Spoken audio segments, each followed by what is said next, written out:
దేవుడు మనలను ఎందుకు పుట్టించాడో ఇక్కడ మనం చదివిన యెషయా 43:7లో తెలియపరచబడింది. నీల్ ఆర్మ్స్ట్రాంగ్ ఇర్విన్ చంద్రమండలం అడుగుపెట్టి వచ్చారు. రూడల్స్ డీజిల్ రైల్ ఇంజిన్ కనిపెట్టాడు. మనం తెలుసుకుంటే మంచిదే, తెలుసుకోపోయిన వచ్చి నష్టమేమీ లేదు. థామస్ ఎడిసన్ అల్వా బల్బు కనిపెట్టాడు. జేమ్స్ సింగ్సన్ క్లోరోఫామ్ మత్తుమందు కనిపెట్టాడు. మార్కోని రేడియోని కనిపెట్టాడు. జేఎల్ బెరల్ టెలివిజన్ కనిపెట్టాడు.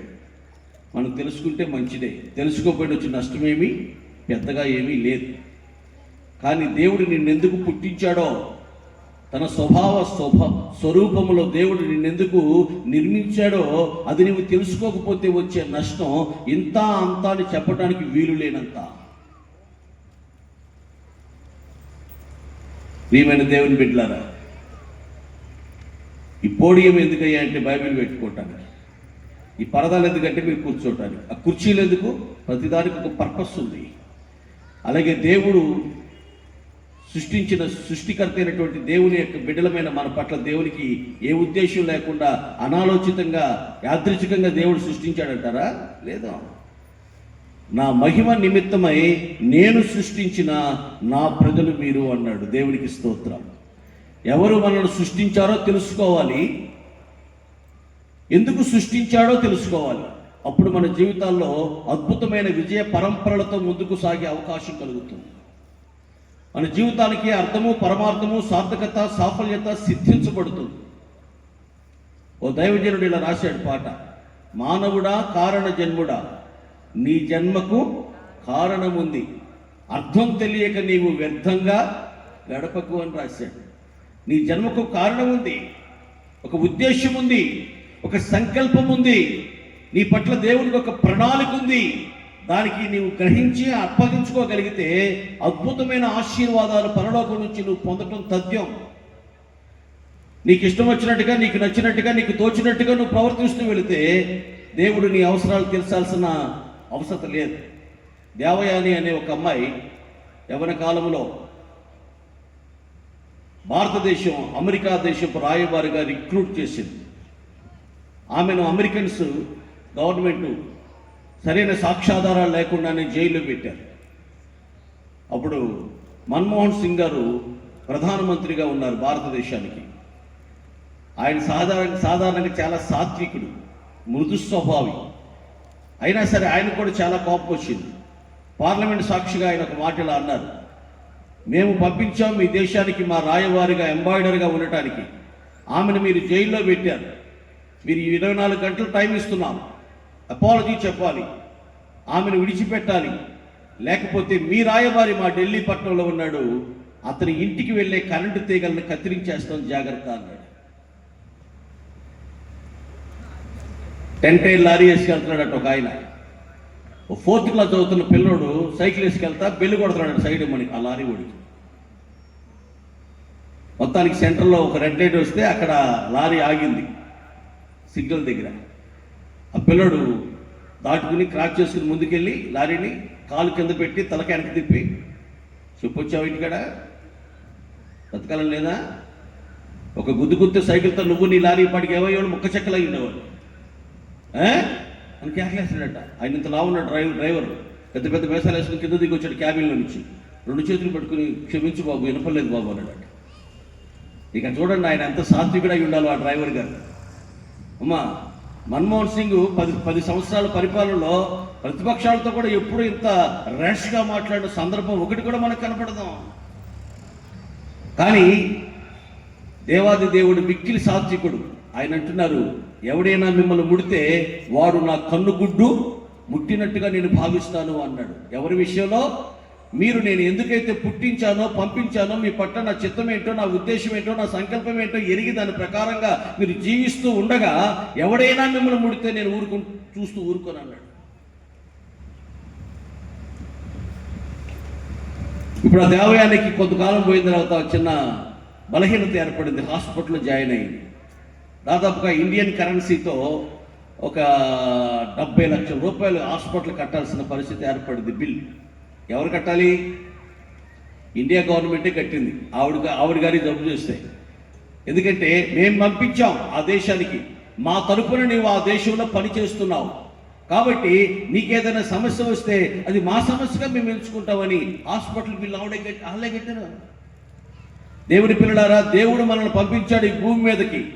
ఎందుకోసం పంపించాడో దానికి తగినట్లుగా నువ్వు జీవిస్తే నీ సమస్యలు, నీ కష్టాలు, నీ ఇరుకులు, నీ ఇబ్బందులు, నీ ప్రతికూలమైన పరిస్థితులు, నీ వ్యాధులు పరలోకం పట్టించుకుంటుంది, ఇన్వాల్వ్ అవుతుంది, పరిష్కరిస్తుంది.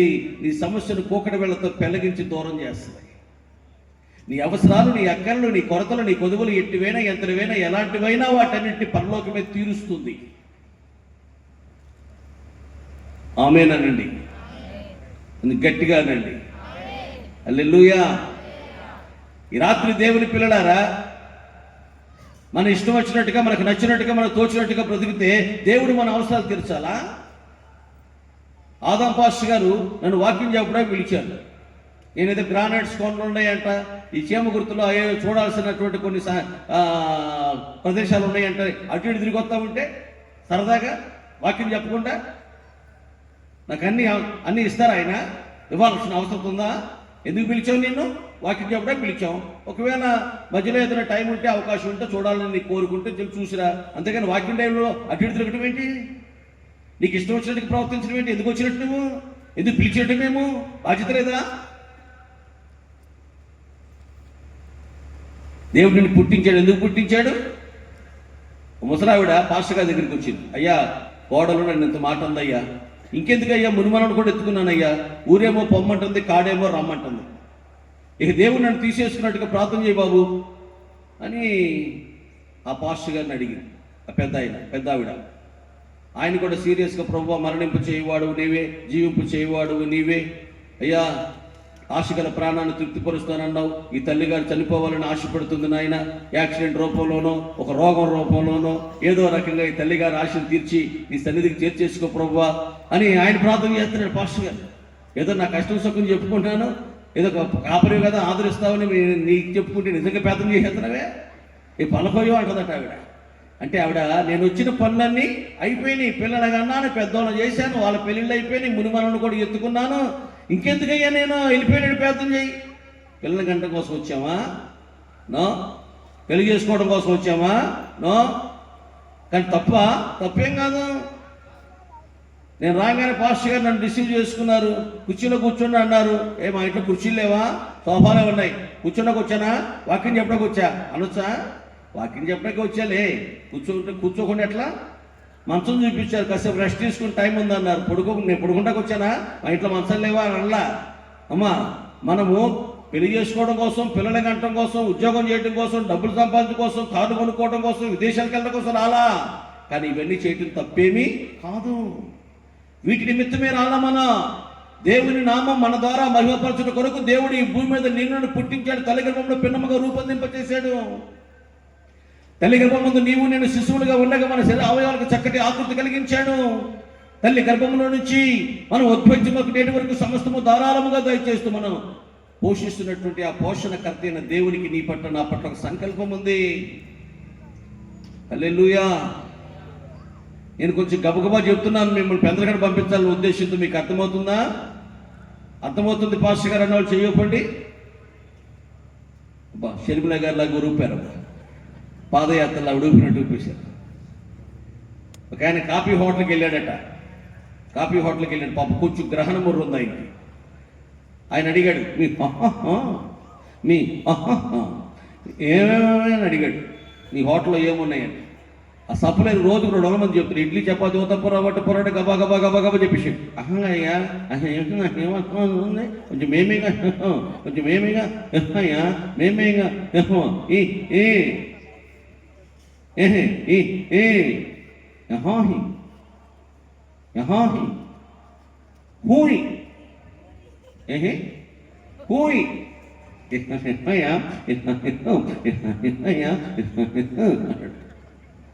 ఆయన అక్కడ రాత్ బాబు అంటాడు. పిల్లలు కూడా చూడండి, ఒరే 4 రోజులు ఎంతరా? కాదు, 2 రోజులు, 2 రోజులు, 4, 3 రోజులు, 4 రోజులు అట్లా అయితే వస్తుందా? ఆ వరుసలో వచ్చేద్దనమాట. భాష గారు గవగో చెప్పాక కొంచెం మెల్లిమెల్లిగా చెప్పన్నాయి. అర్థమవుతుందా? లేకపోతే మేమే చెప్పనా? అర్థమవుతుందమ్మా? దేవుడు మనల్ని ఎందుకు పుట్టించాడయ్యా అంటే ఆయన నామము మన ద్వారా మహిమపరచబడాలనే భావంతో, ఉద్దేశంతో, తాత్పర్యంతో ఆయన చేత సృజించబడినటువంటి ఆయన బిడ్డలమ్మ ప్రజలమ్మని ప్రాముఖ్యంగా పారమార్థికంగా మనం గుర్తించవలసిన అవసరత ఎంతైనా ఉంది.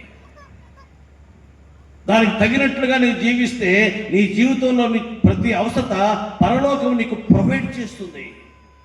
నీ సమస్య తన సమస్యగా నిత్యత్వం పట్టించుకుంటుంది.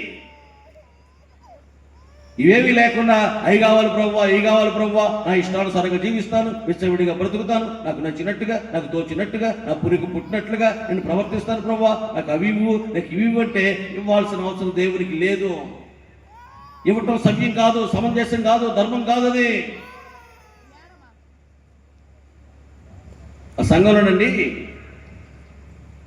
ముందు ప్రసంగం అంటారు, పావు గంట, నచ్చపోతే పిల్లలకి ఇచ్చేస్తాడు. అది ఏడుతాడు కదా, ఏడోకి ఎని పాప ఏడిస్తే నీకలు నీలాలు కారితే నేను చూడలేను, పాలేని కారు పాడుకొని వెళ్ళిపోతాను. ఇంతే సంగతి చెత్తకించుకోవాలి. కానీ మీరు అట్టగొడలేరమ్మా. ఎంతసేపు చెప్పినా వాక్యం విందామని సిద్ధపడి వచ్చారు మీరంతా. మా ఊర్లో సంగతి చెప్తున్నాను. మా మిమ్మల్ని ఎందుకంటున్నాను, మీ ఊరు వచ్చి నేను అమ్మా ఎప్పుడుదా చెప్పను వాక్యం అన్నావు చోటుకెళ్ళి, ఎప్పుడు దాకా చెప్పడు భాస్కరే పర్వాలేదు, కాకపోతే వెళ్ళేది ఎప్పుడు మమ్మల్ని నిద్రలేపారు మన రాళ్ళు. మీరు వెళ్ళిపోయినప్పుడు కాస్త మమ్మల్ని నిద్రలేపారంట అయ్యగారు చాలు అన్నారు. కానీ మీరు మాత్రం నిద్రపోయే రకాల లేరమ్మా. క్షేమ గుర్తుల్లో మా మనవరాలు ఫోన్ చేసింది, తాతయ్య ఎక్కడున్నావు అంటే క్షేమ గుర్తు వచ్చానమ్మా అన్న. క్షేమలు ఎక్కువ ఉంటాయి తాతయ్య అంటున్నా.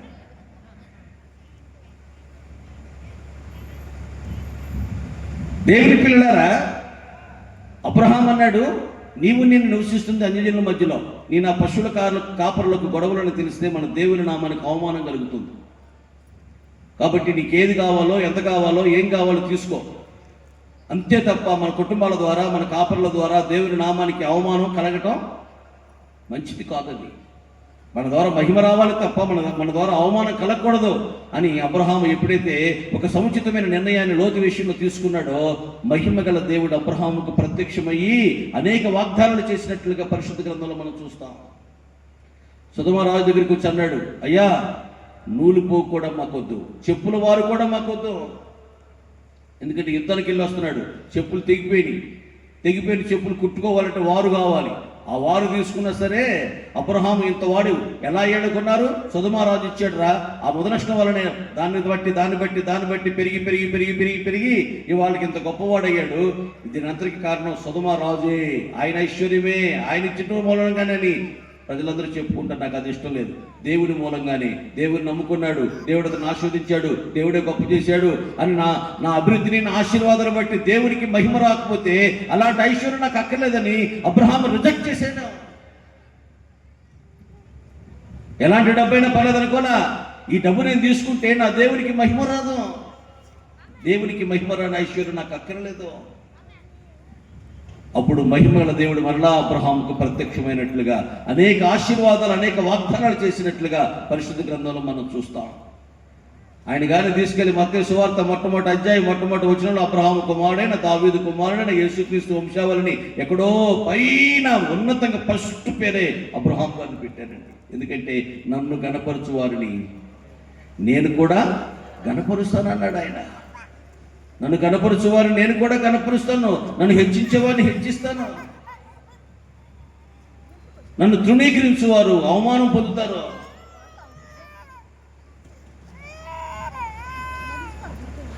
తల్లి కొంచెం పక్క తీసుకెళ్ళి సముదాయించమ్మా. ఓకే పిల్లలు తప్పేం కాదు, ఇలా వయసు అలాంటి పిల్లడు ఎడుతున్న తల్లి టపా కొట్టేసి, ఏ దేవుని వాక్యం చెప్తుంది సేవకులు కనపడలేదా, కొట్టడంలో అయినా అంటున్నాను. ఆవిడ అల్లరి కానీ ఈవిడ అల్లరి అయిపోయింది. ఏ వాక్యం చెప్పింది సేవకులా కనపడలేదా, ఎందుకు ఎడుతున్నావు, వాళ్ళు చేస్తున్నావు, అల్లరి చేస్తున్నావు. పిల్లోడిని తిడుతుందో నన్ను తిడుతుందో నాకు అర్థం కావట్లా. ఏంటో మీ అంత కొంచెం జ్ఞానంగా మా వాళ్ళు ఉండరండి, అయోమయంగా ఉంటారా? మీరు చాలా డిగ్నిటీగా కూర్చున్నారు, అసలు కూర్చోటమే కొంచెం చాలా వెరైటీగా కూర్చున్నారు మీరంతా. చిన్ని పిల్లలు టీవీలో పాటలు పాడుతుంటే పెద్ద జడ్జిలు కూర్చుంటారే, గమనిస్తూ ఉంటారు. తప్పా ఉప్పా ఎన్ని మార్కులు వేయచ్చు అని మీరంతా అట్లా కూర్చున్నారు, నన్ను గమనిస్తున్నారు. మీరు ఎన్ని మార్కులు వేయచ్చు, రాత్రి చెన్నై పాష గారికి ఎన్ని మార్కులు వేయచ్చు, ఇవాళ చిత్రం పాష గారికి ఎన్ని మార్కులు వేయచ్చు, రేపు పొద్దున అబ్రహామయ్య గారికి ఎన్ని మార్కులు, మీరు గమనించి మార్కులు ఏంటో పెట్టారంటే ఆదావయ్య గారు మిమ్మల్ని.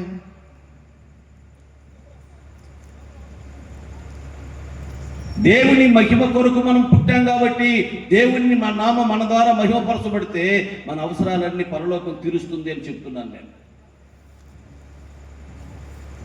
అని అన్నాడు, మంచి పేరు ఖ్యాతి నా వలన మీకు కలుగుతాయి. జఫన్య 3లో మీరు చూడక్కర్లేదు. కానీ పేరు కోసం ఇవాళ ఆరాటపడి అరువు తాస్తూ పరుగులు పెడుతున్నాం. ఓ ఆటో ఆయన కలెక్ట రాశాడు, అమ్మా ఏమని రాశాడంటే, మేము బతికుండగా 2 ఇడ్లీ పెట్టండి అదే ముద్దు, మేము చచ్చిపోయాక మా పేరు చెప్పి ఊరంతా వేట మాంసం వద్దు అని రాశాడు. అర్థమైందా? తల్లిదండ్రులు చచ్చిపోతే ఏట మాంసం, కోడి మాంసం, చేపలు, తలకాయ మాంసం, రొయ్యలు ఏవేవో పెట్టినారు. ఎందుకంటే వాళ్ళ అబ్బాయి భలే చేశాడు రా అని పేరు సంపాదించుకోవడం కోసం. ఒరే మేము బతుకుండగా 2 ఇడ్లీ పెట్టండి రా అదే ముద్దు, మేము చచ్చిపోయేందుకు మా పేరు చెప్పి ఊరంతా వేట మాంసం వద్దు అని రాయించాడు ముసలాన్ని కడుపు పడిపోయి. పేరు కావాలి మనకి, పేరు కోసం ఎంతైనా ఖర్చు పెట్టేస్తాం. చచ్చిపోయే రోజున శివకాశి నుంచి అవాయిద వాళ్ళు తీసుకొచ్చి 15,000 రూపాయలు 20 రూపాయలు తగినట్టేస్తాం మనం. పేరు అరే మంచి పేరు సంపాదించుకుందాం రండి అన్నాడు నిమ్రోదు. ఏమయ్యాడు? తారుమారు అయిపోయాడు, గందరగోళం అయిపోయింది, అస్తవ్యస్తంగా, యుమయంగా, గందరగోళంగా, దుఃఖబాధికంగా తన జీవితం అంతా, తన కుటుంబాలన్నీ చెల్లాచెదురైపోయి చెట్టుకొకరు పుట్టుకొకరుగా మారిపోయారు. ఒరే మనమందరం కలిసి సృష్టికర్తని దేవునికి మహిమ తెద్దాం రండిరా, ఆయనకి మహిమ తెచ్చే కార్యక్రమాలు జరిగిద్దాం రండిరా, మనం అంతా ఒకటై అని అన్నాడా? అన్నా అంటే అతని జీవితం ఎంత ఆశీర్వాదకరంగా నభూతో నభవిష్యత్తు చందాన ఉండేదో అలా అన్నా మనం మంచి పేరు సంపాదించుకుందాం రండి అంటున్నాడు. భాషలు తారుమారైపోయాయి. యాత్రికన్ కృపయా జాన్దేవ్, అటెన్షన్ ప్లీజ్, దయచేసి ఆలకించండి. ఎందుకు ఇన్ని భాషలు? ఎక్కడి నుంచి వచ్చినాయి ఇన్ని భాషలు? అక్కడే పుట్టినాయి. అమ్మా అటు తూర్పు వెళ్ళామనుకోండి, అయ్యి బాబు నా నేటంతా మీరు ఏటంతే నాను, అదే అంత నా నేటంతా నేటి వాళ్ళమ్మ నాను, ఓ నవ్వ గింజుకుంటున్నా రేటి పళ్ళ పోయే. ఇటు తెలంగాణ పోయామనుకోండి, ఏంది గట్ల చూస్తున్నాం, నగరాలు పోతున్నాం, నారలు తెస్తా ఏంటని నొల్లి. అది తెలుగులోనే ఎన్ని యాసలో ఎన్ని భాషలో. ఎందుకు? మనం పేరు సంపాదించుకుందాం రండి. మనం కాదు పేరు సంపాదించుకోవాల్సింది, మనకు పేరు తెచ్చిపెట్టేది ప్రభువే. దేవునికి స్తోత్రం. నా వలన మంచి పేరు ఖ్యాతి మీకు కలగజేస్తానని వాగ్దానం చేసిన దేవుడు, అంతేనే నమ్మదగిన దేవుడు అండి. అబద్ధమాడుట దేవుని గుణమా, అబద్ధమాడితే దేవుడేనా? అబద్ధమాడేవాడు దేవుడు అవుతాడా? అబద్ధమాడు పెదవులు నాకు అసహ్యమన్నాడు ఆయన. సత్యవర్తనుడే నాకు ఇష్టలు అన్నాడు. ఆయన ఎందుకు అబద్ధం ఆడతాడు? మీరు నన్ను గణపరచండి, నన్ను మహిమపరచండి, మంచి పేరు ఖ్యాతి కీర్తి నేను తెచ్చిపెడతాను మీకు. రైతులు కష్టపడి పగలంతా సాయంకాలం చెట్టు కింద అరుగు మీద చేరతారు పల్లెటూరులో. పైన కాకి పుట్టుకుని రెక్టేసింది. చిచి పాడు కాకి, దైద్రగొట్టు కాకి. చూసి కబుర్లు చెప్పుకుంటే ఓర్చుకోలేదు ఇది అని తుడుచుకుని వెళ్ళిపోయేవాళ్ళు. తల మీద పడిన రెట్టే రైతులు. అది ముసలిది అయిపోయింది. అంత పిల్లకాకి దగ్గర పిలిచింది. నేను పెద్దాన్ని అయిపోయాను, చనిపోయే వయసు వచ్చింది, నేను బతుకున్నాక చెడ్డ పేరు తెచ్చుకున్నాను, నేను చచ్చిపోయిన తర్వాత మీరు నాకు మంచి పేరు తేవాలా. చచ్చిపోయింది. పిల్లలు ఆలోచించారు, అమ్మ కాకి ఎలా మంచి పేరు తేవాలా అని. ఈ రైతు సోదరులు అందరూ వచ్చి చెట్టు కింద అరిగి మీద కూర్చొని కబుర్లు చెప్పుకుంటుంటే ఈ పిల్లకాకుల ముందు ఒక రెమ్మ, ఒక కొమ్మ, ఒక ఆకు, ఒక పుల్లో వేసి ఏంటి పైనుంచి పైన చూసేవాళ్ళు రైతులు. అప్పుడు రెట్టేసి అది ముక్కు మీద, మూతి మీద, ముఖం మీద కంట్రోల్ పడి అప్పుడు ఈ రైతులందరూ అన్నారు, దీని తల్లికాకి చాలా మంచిదిరా, నెత్తి మీద వేసేది, తుడుచుకుంటూ పోయేది.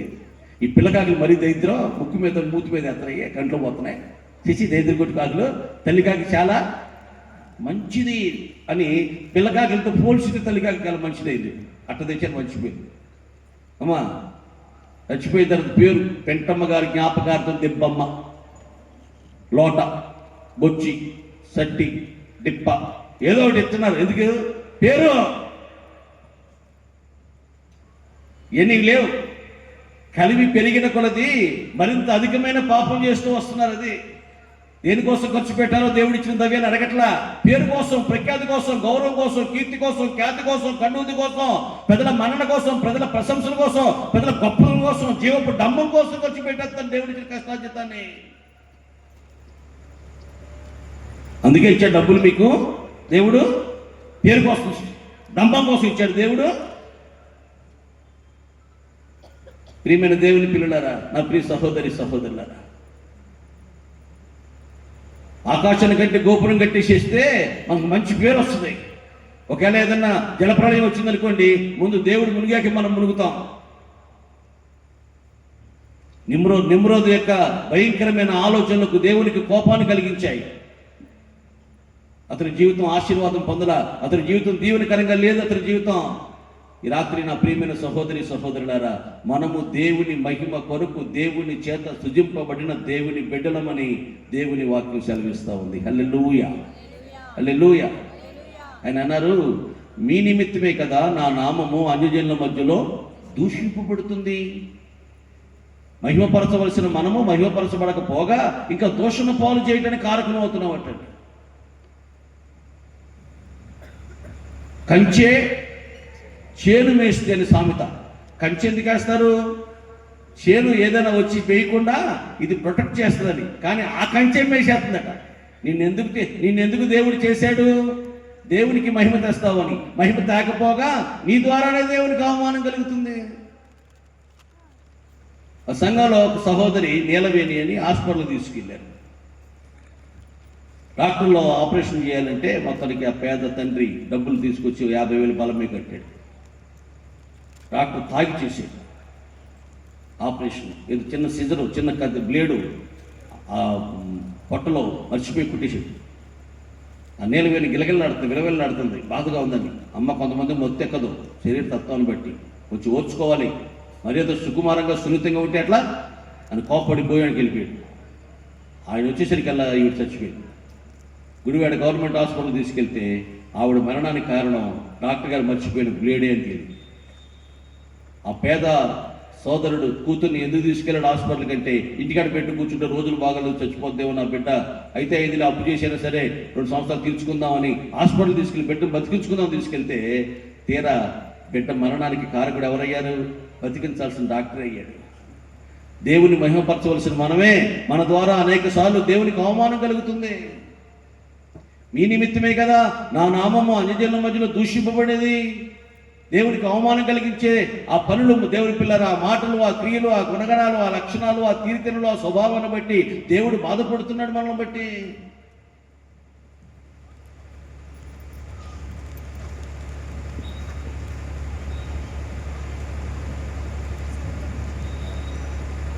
ప్రకటన గ్రంథం చూడండి, 16వ అధ్యాయం 9వ వచనం. ప్రకటన గ్రంథం 16వ అధ్యాయం 9వ వచనం.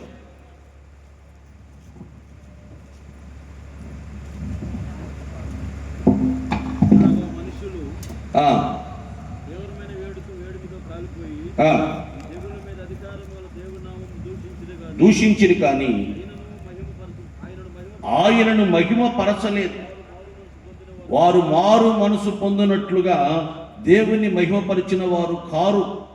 ఇప్పుడు నా వైపు చూడండి అమ్మా. ఓ చోటుకి వెళ్ళి ఇలాగే అన్నాను, అమ్మ నా వైపు చూడండి అమ్మా అన్నాను. ఏంటో చూడబుద్ధి అవట్లేదు అయ్యారు అందొక ఆవిడ అన్న. చూడబుద్ధి అవట్లేదమ్మా. పర్లేదులేండి, మరి అంత దరిద్రంగా లేదు, నేను అంటారండి మీరు కూడా. పర్లేదా? నా మాట వినండి అంటే, నా వైపు చూడండి అంటే, నా మాటల మీద మనసు నిమగ్నపరచండి అని అర్థమైందమ్మా. నా వైపు చూడమంటే నా మొహం చూడమని కాదు, నా మాటల మీద మీ మనసు దృష్టి సారించండి, కేంద్రీకరించండి. అప్పుడు మీరు దీవెన ఆశీర్వాదంతో నింపబడి వెళ్తారు. ఆమేన్. చదివిన ఈ వాక్యం ఏం చెప్తుందంటే, మనం మారు మనసు పొందితే దేవునికి మహిమ మన ద్వారా కలుగుతుంది.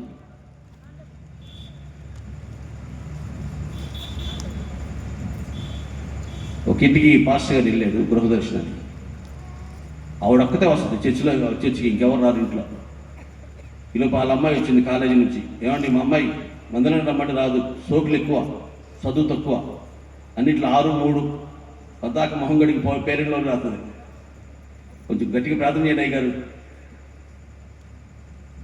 సోకులు ఎక్కువ, చదువు తక్కువ. ఇలా కొడుకు వచ్చాడు, ఇది తెలివి తక్కువ, ఆకలి ఎక్కువ, అరగారుగా తింటాడు. మమ్మీ ఏమైనా ఉన్నాయా అని వంటింట్లోకి వచ్చి ఎత్తుకుంటాడు. తెలివి తక్కువ, ఆకలి ఎక్కువ, వీడి కోసం ప్రార్థన చేయండి అయ్య గారు. మాట్లాడుతున్నా కదా ఆయన వచ్చాడు. వీడి కోపం ఎక్కువ, ఓర్పు తక్కువ అయ్య గారు. అది లేదు పడదు, ముక్కు మీద ఉండదు కోపం, కారణం లేకుండా ఎగిరి పడతాడు. కోపం తగ్గేటట్టుగా, మందిరానికి వచ్చేటట్టుగా వీడి కోసం గట్టిగా ప్రార్థన చేయండి అయ్య గారు అంది. చెప్పని చాలా ఆయన అన్నాడు, దానికి వాగుడు ఎక్కువ, విధేయత తక్కువ అయ్య గారు. దానికి వాగుడు ఎక్కువ, విశ్వాసం తక్కువ అయ్య గారు. అది విశ్వాసంగా ఉంటే, అది విధేయతగా ఉంటే మేమంతా ఇంటికి ఎందుకుంటున్నాం అయ్య గారు. అమ్మా నువ్వు మందిరానికి వస్తున్నావు కానీ నీ ఇంట్లో వాళ్ళు ఏం చెప్తున్నా సాక్ష్యం నీ గురించి? ఇటు చూడండి. గురుముఖశ విద్యాలభ్యతి అనండి. గురుముఖశ విద్యాలభ్యతి, అన్యముఖశ వ్యర్థం శూన్యం లభ్యతి. ఇప్పుడు మొత్తం గురుముఖశ విద్యాలభ్యతి, అన్యముఖశ వ్యర్థం శూన్యం లభ్యతి అనండి. అంటే వాక్యం చెప్తున్న పాస్టర్ గారే గురువు ప్రస్తుతానికి మీకు. అందుకని ఆయన వైపే చూడాలి ఒక అరగంట, 30 గంట. అటు ఇటు చూడబాకండి.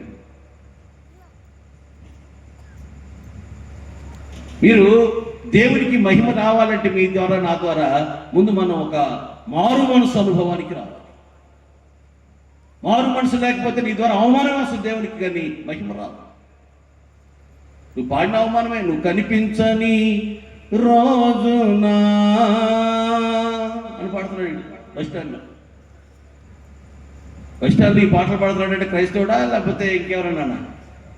ఆ అమ్మాయి నేను రాలా కాలేజీకి, ఆ పిల్ల ఇవాళ వచ్చింది, బస్సు కోసం నిలబడింది, బస్ స్టాండ్ నిలబడి పాడుతున్నాడు, నువ్వు కనిపించని రోజునా అంటే పాటలు పాడతాడు కానీ ఏమీ లేదనమాట, మారు మనసు లేదు. ఆ పాట ఎక్కడ పాడాలో, ఆ పాట ఎంత విలువైనదో, ఎంత శ్రేష్టమైనదో, ఎవరి గురించి రాయబడిందో, ఎంత విలువైన దైవజనుడు రాశాడో అవన్నీ ఎక్కర్లా.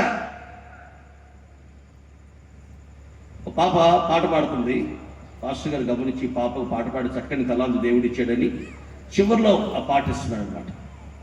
ఇది కానుకల్లో లేకపోతే ఆరాధనలో ఆ టైంలో ఆఖరి పాట ఇస్తున్నాడు. ఒక కుర్రాడు చూశాడు, 4 వారాలు 5 వారాలు 6 వారాలు చూసి పాస్టర్ గారి దగ్గరికి వచ్చి, మీరు ఆఖరిలో పాటిస్తున్నారే యవనస్తురాలకి, నేను పెళ్లి కోసం ఉపవాసం ఉండి ప్రార్థన చేసుకుంటే ఆ పాపను దేవుడు నాకు పదే చూపిస్తున్నాడు అయ్య గారు అని చెప్పాడు. ఆ పాస్టర్ గారు నిద్రపోయి నిర్గాంతపోయి నిశ్చేష్టుడై విభ్రాంతింది, గుడ్డప్పగించి అట్టా చూస్తున్నాడు. ఆ పాపను చూపించిన ఆ పాప సిఐ గారి భార్యరా, ఆ పాప సిఐ గారి భార్యరా, కొత్తగా ట్రాన్స్ఫర్ అయ్యాడు ఆయన మన ఊరు. కాస్త మంచి సంఘం, వాక్యం బాగా సమృద్ధిగా లభించే సంఘం ఎక్కడుందని వాకప్ చేసి ఇక్కడ పంపిస్తున్నాడు. ఆవిడ్ని చెదరగొడతావేంటి ఆ గొర్రెని? మరి ఆ ఫోన్ ఇంటి పట్టండి, సిఐ గారికి చెబుతాం మీ ఆవిడ చూపిస్తున్నాడంట, మా ఆవిడకి అని చెప్పి ఆయన చూసుకుంటాడు. పంజాబీ డ్రెస్ వేసుకుంటే పెళ్లి కాని పిల్లలు కూడా బిడ్డతల్లి ఆవిడ. అదే వారం చూస్తున్నాడు, బాగా అందంగా ఉంది, కొంచెం కాస్ట్లీ బట్టలు వేసుకొస్తుంది, కొంచెం కారులో వస్తుంది. ఈ పిల్లలను దేవుడు నాకు చూపిస్తున్నాడని దేవుని నామాన్ని వ్యర్థముగా ఉచ్చరించేవాడు దేవుని నిర్దోషిగా ఎంచడం. అందులో ఉండడం అన్నాడు, దర్శనం అట, ఉపవాసం అట, కానీ మారు మనసు లే. అమ్మా 4,000 రూపాయలు పెన్షన్ వచ్చే వాళ్ళు మాత్రమే వేసుకోండి, మిగిలిన వాళ్ళు మీ స్టాండ్ని మీ ఒళ్ళో పెట్టుకోండి. వాళ్ళు వేసుకోండి అమ్మా, నేనేమి మిమ్మల్ని అభ్యంతరపడుతున్నాను. మీరు రావటమే ఎక్కువ, మీరు ఒకటి వేసుకున్నట్టుండే 2 స్టాండ్లు వేసుకుని నేనేమి అన్నా. నాకు 60 దాటి నేను కూడా కొంచెం మోపోయాను, చూసారా? మీరు కూడా ఇద్దరు మోపోయారు, నేనేమన్నా 60 దాటిన వాళ్ళు. మిగిలిన వాళ్ళంతా కొంచెం నిటారుగా కూర్చోండి, స్ట్రైట్గా కూర్చోండి. ఈ గడ్డ కింద స్టాండ్లు తీసేసేది. నిద్ర ఏమైనా తప్పని అడగండి. ఆమెనండి, ఆమెనండి, ఆమెన్. దేవుని పిల్లలారా,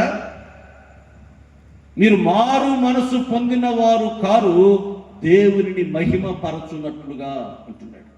అంటే దాని అర్థం, మనం మారు మనసు పొందిన రోజు లగాయితూ దేవుని నామమునకు మన ద్వారా మహిమ ఆపాదించబడుతుంది అని ఆ వాక్యం యొక్క భావం అయ్యింది. నువ్వు మారు మనసు పొందకపోతే పౌలు గారు ఇంటింటా వెళ్ళి యోధా మత ప్రవిష్టుడు ఆయన, స్త్రీలని పిల్లలని తారతమ్యం కూడా లేకుండా జుట్టు పట్టుకుని లాక్కొచ్చి చాలా బాధలు పెట్టాడు.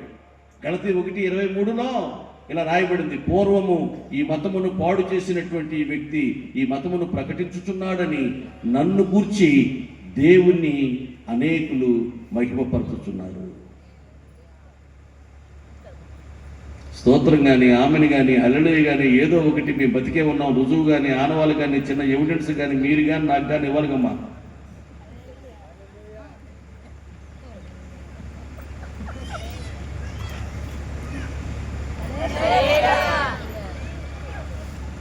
గంభీరంగా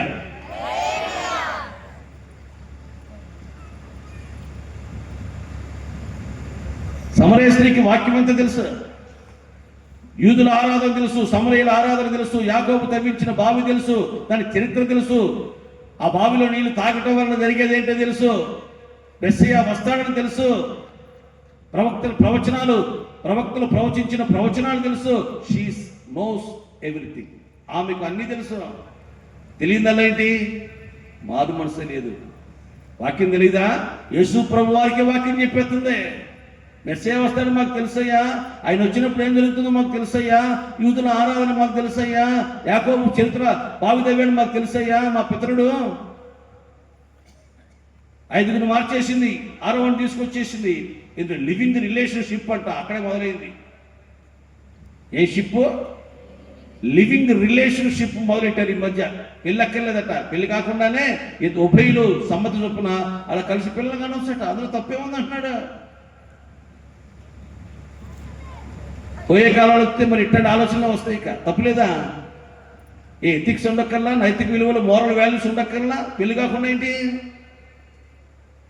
నన్ను పెళ్లి చేసుకున్నానని మోసం చేశాడండి, నన్ను గర్భిణీ చేశాడండి. గర్భిణీ చేయడం పెళ్ళి అయిన తర్వాత కదా సంసారం చేసుకునేది. ముందట గర్భిణీ నీకు బుద్ధి లేదా? గడి తింటున్నాను కావునా ఆడు మోసం చేయడం ఏంటి? నువ్వు తగ్గదను కాదు. ముందు పెళ్ళి ప్రేమించాను అమ్మాయిని అనుకో, మా అమ్మ మా నాన్న చెప్పు, నాకు చెప్తే వంద ఆవిడ. నన్ను ప్రేమిస్తే నువ్వు ఎవరు చెప్పాలి? అమ్మకి మా నాన్న చెప్పు మీ అమ్మాయిని ప్రేమించడాని. వాళ్ళకి ఇష్టమైతే చేసుకుని తప్పే ఉంది. ఎవరెవరు చేసుకోవాలిగా. ఎవరో ఎందుకు చేస్తే నిన్ను ప్రేమించడం నేనే చేసుకుంటారా? ఎటువంటి చేసుకోవడం ఎందుకు? నన్ను ప్రేమిస్తా అంటున్నావు కదా, నేనే చేసుకుంటా. నువ్వు నాకు చెప్తే మా అమ్మ మా నాన్న చెప్పు అనొద్దు. మారు మనసు ఉన్న వాళ్ళైతే ఐ లవ్ యూ అన్నాడు ఒకడు. నిజంగా ప్రేమిస్తున్నావు అబ్బాయి అంది. నా భార్య మీద అమ్మాయి అన్నాడు. నా భార్య మీద అమ్మాయి నిజంగా ప్రేమిస్తున్నాడు అమ్మాయి. అరే ఎంత లోకం అయిపోయిందండి ప్రేమ, ఎంత సులభన అయిపోయిందండి. ఓ పాపకి ఓ ప్రేమలా ఇచ్చాడు ఒకడు. నీవు కళ్ళ ఎవరన్నారు? కలుగు రేకులైతేను. నీది జడ కాదు తాసుపాము. నీ పెదాల కాదు దొండపళ్ళు. పిచ్చి కవిత్వం పైచి ఎక్కువైపోతే ఇక్కడ కవితలు వస్తాయి. వాడు కవిత్వం రాశాడు. అది కుక్క, దానికి బహు తిక్క, దానికి ఇష్టం కక్క. నేను వేశాను బిస్కెట్ మొక్క, అది పట్టుకుంది నా పిక్క. దాన్ని చూసింది మా అక్క, దాని పైకి విసింది ఒక చెక్క. ఎట్లా దగ్గర బాగుంది అంటాడు నన్ను. నీ మొహం లాగొద్దురా, ఇది కవిత్వం అట్లయితే నీ మొహం లాగుంది. ఆ పిల్ల కవిత్వం రాసిస్తే ఆ పిల్ల చదివి చించి పారేసి, అబ్బాయి నేను ఆల్రెడీ ఒక ఆయన్ని ప్రేమిస్తున్నాను గాఢంగా, మిక్కుటంగా, మిన్నగా. ఇక వేరే వాళ్ళు ప్రేమించే ఆలోచన, అభిప్రాయం నాకు లేదు. ఇలాంటి ఉత్తరాలు రాసి నా టైం వేస్ట్ చేసి నీ టైం వేస్ట్ చేసుకోక. ఆయన ఎవరో కాదు, ప్రభు అయిన యేసుక్రీస్తు వారు అంది ఆ పాప. ఆ పాప పేరు దీవెన. హల్లెలూయా. ఇంటికి వచ్చి ఆ పాప ఇలా ఒక పాట రాసింది. యేసు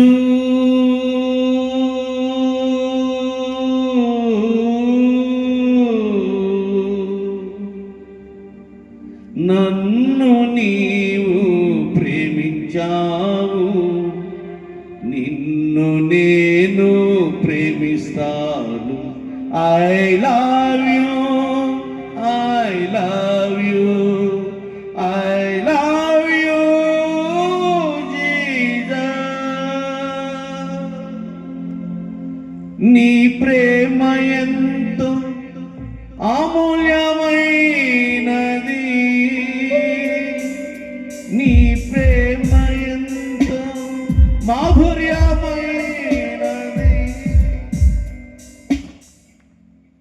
ఇంటికి వచ్చి పాట రాస్తే వాళ్ళ నాన్నగారు చాలా బాగుందన్న తల్లి అని క్రిస్టఫర్ గారి దగ్గరికి వెళ్ళి క్యాసెట్ చేయించారు. ఐ లవ్ యూ జీసస్ కొట్టండి అతను యూట్యూబ్లో.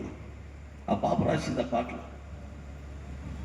అమ్మో అమ్మాయి, ఇది మా నాన్న చూస్తే మా అన్నయ్య చూస్తే చంపేస్తారు అబ్బాయి, ప్లీజ్ అబ్బాయి తాగొద్దు అబ్బాయి, అమ్మో నా భయం వేస్తుంది అబ్బాయి అందా అందా అంటే ఆడు రాస్తాడా మాట్లాడా కాదమ్మా, రాయొద్దంటే రాస్తాడా మాట్లాడా. వాడు ఐ లవ్ యూ అన్నాడట. నిన్నే కొన్న పాట చెప్పులు అందరు. ఈ పిల్లకి ఎవరు తెక్క చెవుడా? ఐ లవ్ యూ అంటే ఎస్ అనాలి, లేదా నో అనాలి, రిజెక్ట్ చేయాలి, యాక్సెప్ట్ చేయాలి. పాట చెప్పు నిన్న కొనుక్కుని బాట చెప్పులా, అది పేరగాని చెప్పులా ఎవరు అడిగాడు? నిన్న కొన్నావా మొన్న కొన్నావా పోయిన ఎవడు అడిగాడు? ప్రశ్నలాగా ఉందా ఎరుబాగులాగా ఉందా అనుకున్నాడు. కాదు, నీ ప్రశ్నకి ఖచ్చితంగా జవాబు చెప్పింది. ఐ లవ్ యూ అన్నావు, నిన్న చెప్పులు కొందాం. వీడికి అర్థం కావట్లా. అమ్మా, వారు మనసు లేని ఎట్టండి వ్యవహారం చేసేదే. పాస్టర్ గారండి, ఈవిడి 18 ఏళ్ళు దాటిపోయి మైనార్టీ వచ్చేసింది, నీకేం ప్రాబ్లం ఉండదు చట్టపరంగా, మా ఇద్దరు పెళ్లి చేసేసేయండి అన్నాడు ఒక ఆటో డ్రైవరు. ఎంసీ పాపం తీసుకొచ్చాడు. వాళ్ళకి 30 ఎకరాల పొలం ఉంది.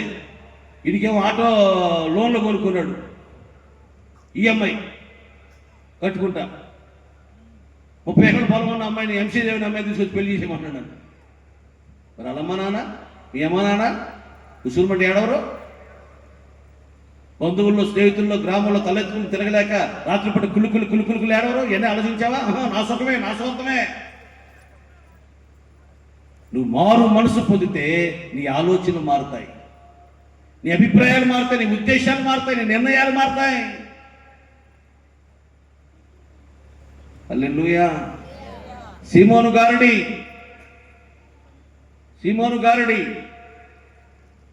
అసోసియేట్ పాస్టర్ అయిపోయాడు ఫిలిప్పు గారి దగ్గర, సేవ కూడా చేసేస్తున్నాడు. కానీ పేతురు అన్నాడు, నీ హృదయము దేవుని ఎదుట సరి అయినదిగా నాకు కనబడలే. సేవ చేసేస్తున్నారు. ఓ పాస్టర్ గారు కొట్టేశాడు. ఏంటంటే దైవ సేవకులను పట్టుకుని కొట్టారంటే మీరు? కొట్టసారన నేను. బుద్ధిహీనులకు వీపునకు బెత్తమే తగ్గిందన్న వాక్యం నువ్వు ఎప్పుడు చదవలేదాను నన్ను.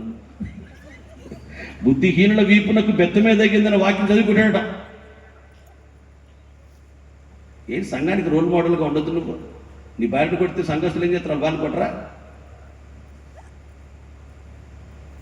కాపరాన్ని ఇలా కుట్టేలా అని గద్దిస్తుంటే ఆయన నా మీద నేను ఒక్కనే కొట్టాను అనుకున్నావా? ఆ పాష కొట్టాడు, ఈ పాష కొట్టి చెబుతున్నాడు. ఆడ కొట్టి నువ్వు కొట్టాలా?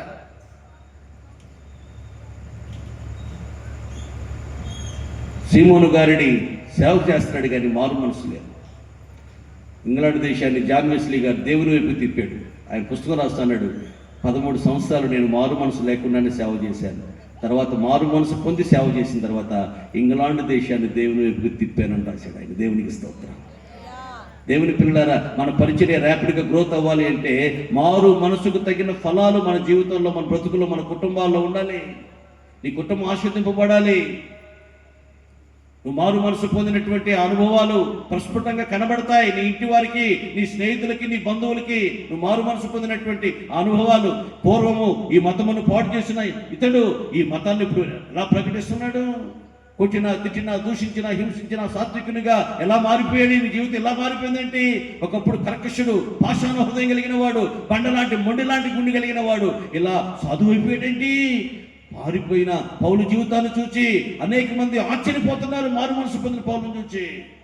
అప్పుడు పౌలు గారి పక్కనే ప్రభు నిలబడి, ప్రభు నా పక్కన నిలబడి నన్ను బలపరుచుతూ వచ్చాను, సింహాల నోళ్లను మూయించుతూ వచ్చాను. ఎందుకు తెలుసా? నేను మారు మనసు లోతుగా పొంది ప్రభు హృదయం, ప్రభు మనసు దానికి తగినట్లుగా ఆయన నడుచుకున్న ప్రభు పక్కనే ఉన్నాడా? నీకు తోడుగా ఉంటాడు ఇమ్మానుయేలు దేవుడు. అద్భుతాలు, ఆశ్చర్యాలు, మహత్కారాలు, సూచక్రియలు అడుగడుగున అనుదినము జరిగిస్తూ వచ్చాడు పౌలు జీవితంలో, పౌలు పరిచర్యలో. కారణం, పూర్వం జీవితం వేరు, ఇప్పుడు జీవితం వేరు. ఏడీబీసీ, బిఫోర్ క్రైస్ట్, క్రీస్తు లేనప్పుడు ఆయన జీవితం ఇలా ఉండేది.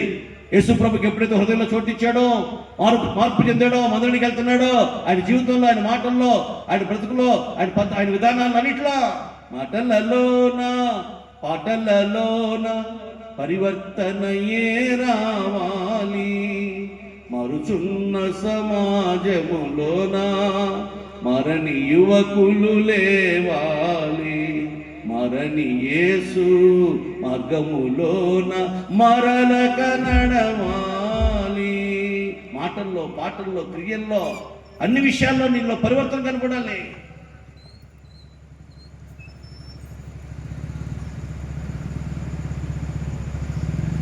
ఆమేన్, ఆమేన్. మీరు మారు మనసు పొందుట వలన దేవుని నామం మీ ద్వారా ఏమవుతుందట?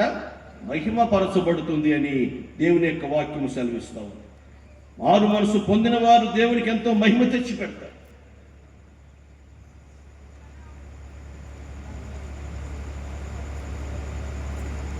ఒకవాడు ప్రార్థన చేస్తాను, ప్రభువా డాక్టర్ బాబుని దీపక్కన కల్పించాను ఆయన, వాళ్ళిద్దరు వేరువేరుగా ఉంటే నాకు అన్న తిరుగుతవట్లేదు అయ్యా, మనసంతా ఏంటో అనీజీగా ఉంది అయ్యా. ఎవరమ్మా అన్న? దీపక్ ఎవరు? నీ పిడిగారమ్మాయా? కాదు అయ్య గారు, అదేదో వస్తుంది అంత సీరియల్, అందులో దీపక్క డాక్టర్ బాబు గారు వాళ్ళిద్దరు విడిపోయారంట. ఇవి ఆనందంట్లేదా? హృదయం నిండి డోరు మాట్లాడుతుంది కదా, రాత్రి కూడా అదే, అయ్యా కలిపేసే సమాధానం కర్త, నీకు అసాధ్యమైంది ఏముందయ్యా? కానీ బాహుబలి సినిమాకి వెళ్ళిపోయాడు. అంతే సన్నివేశం సుఖం, దేవానికి స్తోత్రం హల్లేలుయా అన్నాడు. ఆ సంఘాన్ని ఆ విశ్వాసం అక్కడొక్కడ అక్కడ కూర్చొని వాళ్ళు కూడా హల్లేలుయా అన్నారట. ఏమండి, మారు మనసు పొందితే నీ ద్వారా దేవునికి ఏమొస్తుంది తెలుసా? మహిమ వస్తుంది. ఆమేన్, ఆమేన్, హల్లెలూయా. పాత సామాను కొంటాం, లేకపోతే పాత బట్టలకి స్టీల్ సామాను ఇస్తామని వస్తారు. ఒక చీర, ఒక ప్యాంటు, ఒక చొక్కా, ఇవే ఉన్నాయి. వీటికి ఏమవుతుందమ్మా? ఇదిగో ఈ దబరా గిన్నెతో తీసుకో, ఈ స్టీల్ గిన్నె అన్నాడు. స్టీల్ గిన్నె ఎందుకయ్యా? జ్ఞాపకార్థ కూటం పెట్టినా, ఓనీలు ఫంక్షన్ పెట్టినా, ఏ కార్యక్రమం అయినా గిన్నెలు ఎత్తున్నారు. ఇన్నెండా గిన్నెలు, వాటర్ నిండా ఏం చేసుకొని తిరుగుతున్నా. గిన్నెలు ఎందుకు? ఆ వాటర్ ఫిల్టర్ ఇవ్వండి ఈవిడ. ఆ వాటర్ ఫిల్టర్ ఎట్ట వస్తుందమ్మా? ఈ చీరకి ప్యాంట్కి వచ్చేస్తుందా వాటర్ ఫిల్టర్? ఇంక ఉంటే చూడు, పాత బట్టలు లోపల బట్టరా ఎన్ని బట్టలు పోగు చేసి అప్పుడు వస్తుంది వాటర్ ఫిల్టర్. దీనికి రాదు అన్నాడు స్టీల్ సామాను. వస్తుందిలే అయ్యా, రాదని చెప్తుంది. నీకు కాదమ్మా, రాదు, దీనికి రాదు, దీనికి గిన్నె వద్ద తీసుకో. మళ్ళీ లోపలికి వెళ్ళింది. ఆయనకి తెలిసి ఎట్టండి వాళ్ళు రోజు అదే పని. ఆ స్టీల్ సామానుడు లోపలికి వెళ్ళి మళ్ళీ 2 చీరలు, 2 ప్యాంట్లు, 2 చొక్కాలు తీసుకొచ్చి ఇవే వాళ్ళని తీసుకో. ఇంకా ఉంటే చూడమ్మా, లోపల చాలా ఉన్నాయి. లూకా మార్కు 7:21 చెప్పినట్టుగా హృదయంలో చాలా ఉన్నాయి. నా హృదయం బాల్యం నుండి చెడ్డదేసయ్యా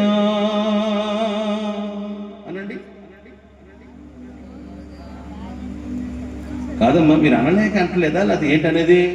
ఆయన పడుకుంటాడు, ఏంటంట వచ్చాడు 5 ఏళ్ళకో 6 ఏళ్ళకో అని సీరియస్గా చూస్తానంటమ్మా. అనలేక అన్న, ఇది ఇంగ్లీష్ రాదు, తెలుగు రాదా ఏంటమ్మా? నా హృదయం బాల్యం నుండి చెడ్డదేసయ్యా అనండి. క్రొత్త హృదయం ఇస్తానని మాటిచ్చావయ్యా,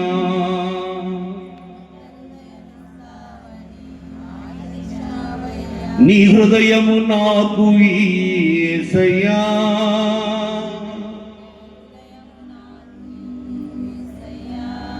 నన్ను నీలాగే మార్చి వెయ్యి యేసయ్యా.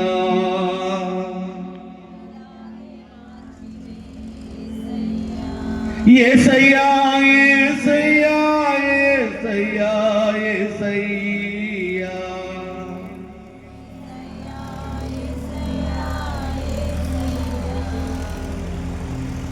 బాల్యం నుంచి చెడ్డది, నూతన హృదయాన్ని ఇస్తానన్నావు, నీ హృదయం నాకు ఇవ్వు నాయన. ఒక మట్టి మొహం అండి గడియారాన్ని ముళ్ళు పీకి మెకానిక్ పట్టుకెళ్ళాడు, తిరగట్లేదని.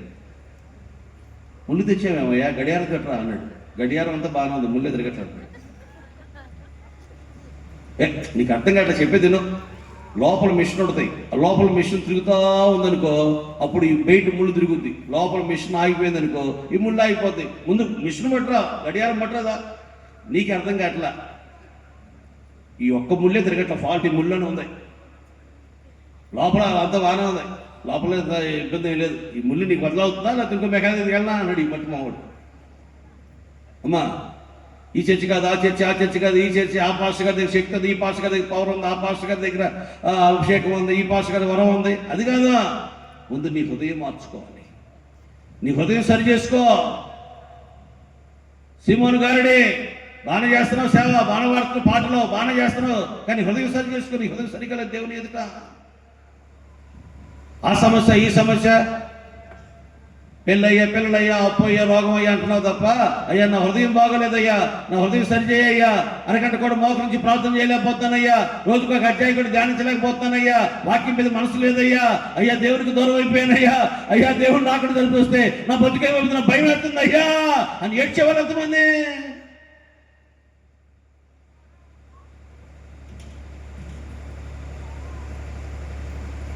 విషయం బాగైపోవాలి, లోపల హృదయం అంతరంగం బాగైపోవాలి. హల్లెలూయా. నా కుమారుడా నీ హృదయం నాకు ఇవ్వు. ఎందుకు అడుగుతున్నాడు తెలుసా? దాన్ని బాగు చేసి పరిశుద్ధపరిచి పవిత్రపరిచి శుద్ధి చేయడానికి. శుద్ధ హృదయము కలిగిన వారి ఎడల యెహోవా దయాళుడు. ఎవడి మీద పడితే ఆడి మీద ఆశీర్వాదాలు దిగిరావు. శుద్ధ హృదయము కలిగిన వారి ఎడల యెహోవా దయాళుడు. దేవుని దయా దాక్షిణ్యాలు, కరుణా కటాక్షాలు, కృపా కనికరాలు, ప్రేమ వాత్సల్యతలు నిండుగా మెండుగా సమృద్ధిగా ధారాళంగా మనపైన, మన కుటుంబాలపైన, మన బిడ్డలపైన వర్షించబడాలంటే మనకు ఉండవలసింది చదువు కాదు, అందం కాదు, శుద్ధ హృదయం కావాలి. శుద్ధ హృదయము కలిగిన వారి ఎడల యెహోవా దయా దాక్షిణ్య పూర్ణుడు ఆయన. దేవుని నామము ఏలాగున మన ద్వారా మహిమపరచబడుతుందయ్యా అంటే, దేవుని పిల్లలారా మీరు దేవుని నామం మహిమపరచబడినట్లుగా మీరు మారు మనసు పొందిన వారు కారు.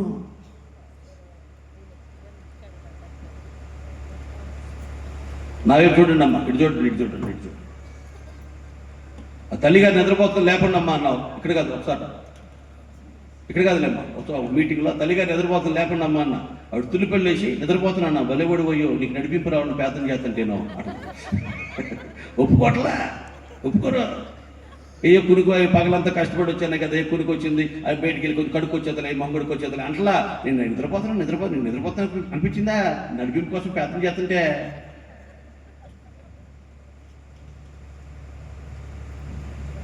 ఒక ఆయన టౌన్కి వెళ్ళాడు ఉద్యోగ పని మీద, లాస్ట్ బస్ కూడా వెళ్ళిపోయింది.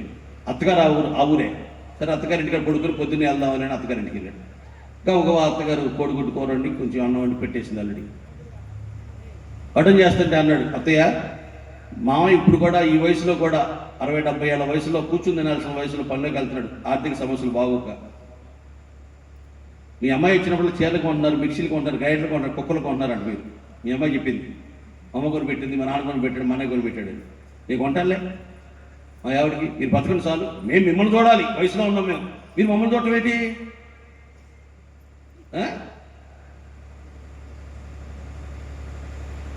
ఆవిడ నిర్గాంతపోయింది. మేము ఇప్పుడు పంపించామయ్యా, కుక్కర్లో, గ్రైండర్లో, మిక్సీలు మేము కొని పంపిస్తాము కూతురికే. సంవత్సరానికి వచ్చి ఏర్పాటు పెట్టలేకపోతున్నాం, ఆడపిల్లకి మేము బాధపడుతుంటే వచ్చినప్పుడల్లా కొంటున్నామా? అటు చెప్పింది అది, నీకు అటు చెప్పింది అయ్యాదే. దాని బుద్ధి మారలేదు, ఇంకా అబద్ధాలు మారలేదా? అడుగుతాను సీరియస్ నాయిగా మిమ్మల్ని నేనంటానమ్మా. ఆవిడ సంగతి చెప్తున్నాను నేను. భర్త జేబులోనే డబ్బులు కాజేసేసి పుట్టింటికి వెళ్ళినప్పుడల్లా అట్టే అమ్మ కొని పెట్టింది, మా నాన్న కొని పెట్టింది, చీరలు కొనుక్కొని నగలు కొనుక్కు తెచ్చేసుకుంటాను. ఇక్కడికి వచ్చి అయ్యగారు, మా అయ్యగారు మా ఆయన మారాడు పేతం చేయండి, మా ఆయన మారాడు పేతం చేయండి. ఏంటి మారేది? మామయ్య ఈ వయసులో కూర్చుని తినాలి, మేము చూడాల్సింది మేము అని అత్త మామ సొమ్ము కోసం ఆశపట్ల అయినా చూడాలమ్మా, మేము పంపిస్తాం మీకు. ఈ మాకు పెట్టేది ఏంటి అత్తయ్య? చీరలు కొనడం ఏంటి, మిక్సీలు కొనడం ఏంటి, గ్రైండర్ కొనడం ఏంటి, కుక్కర్ కొనడం ఏంటి? ఇవి వనలేనా? కష్టపడుకోవట్లేదు మేము. వృద్ధాప్యంలో ముసలాంటి డబ్బులు పెట్టి మీరు బతికితే చాలు, మీకేం తగ్గితే మేము పంపిస్తాంలే అని ఆయన అంటే ఈవిడ భర్త జేబులో దొంగతనం చేసేస్తుంది. ఈవిడ మన మా ఆయన మారాలయ్యా, మా ఆయన మారాలయ్యా. మారాల్సింది ఎవరా?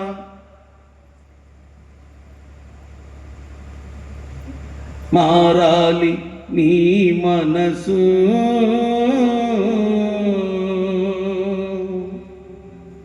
మారాలి నా మనసు,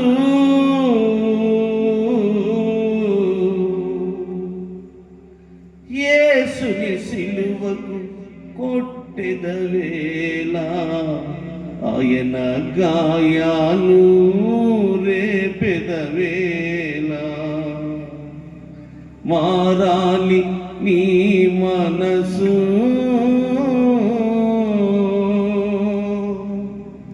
మారాలి నా మనసు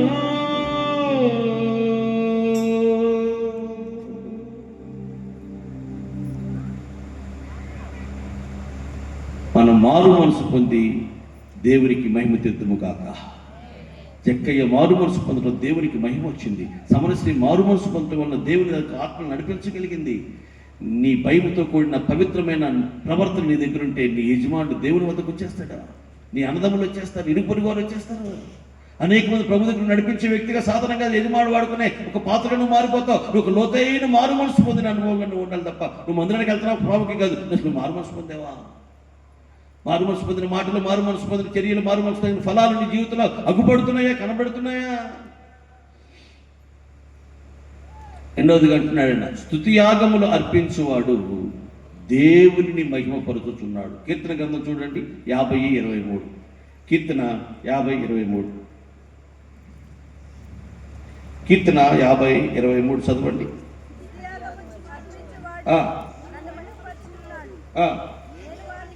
చదవండి.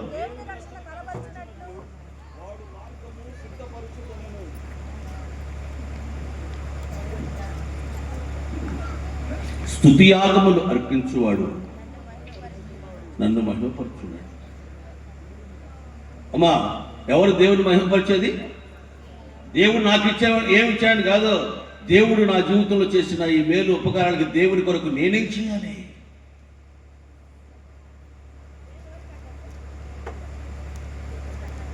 ఆమేన్. కృతజ్ఞత. దేవుడు నాకు రక్షణ ఇచ్చాడు, నా భర్తకి మంచి ఉద్యోగం ఇచ్చాడు, నాకు 3 బిడ్డలను ఇచ్చాడు అని కాటూరు లీలావతి గారిని ఆవిడ, మాకు 6 సంఘాలు ఉన్నాయి, 6 సంఘాల్లో ఒక సంఘాన్ని ఒక 25 లక్షల రూపాయలు ఖర్చు పెట్టి ఆవిడ మందిని కట్టించేసిందమ్మా. దేవుడి కొరకు మేము ఏమైనా చేయాలి, దేవుడు మా కోసం ఎంతో చేశాడు. కృతజ్ఞత. నాకు 3 బిడ్డలను ఇచ్చాడు, నా భర్తకి గవర్నమెంట్ జాబ్ ఇచ్చాడు, ఆర్థికంగా మంచి స్థితిలో దేవుడు మమ్మల్ని ఇచ్చాడు, ఆయన కొరకు మేము ఏమైనా చేయాలి. ఒక మందిరం కట్టేసిందండి మామిడి కోళ్ళ అనే గ్రామంలో. అక్కడ 175 మంది బాప్తిస్మం పొందడానికి దేవుడు కృప చూపించాడు. స్తోత్రం చెప్పరమ్మా. మెత్తగా ఉన్నారేంటమ్మా? అప్పుడప్పుడు కొంచెం డబ్బు మెత్తబడిపోతే మంట మంట అప్పుడు కనకనకల ఏమన్నా మధ్యలోకి ఎన్నో మంట ఏమంటారు? ఏమన్నా నిన్న మొన్న ఏమైనా ఎగిలి పడ్డారా? నీరసంగా ఉన్నారేంటమ్మా? గంభీరంగా చెప్పండి.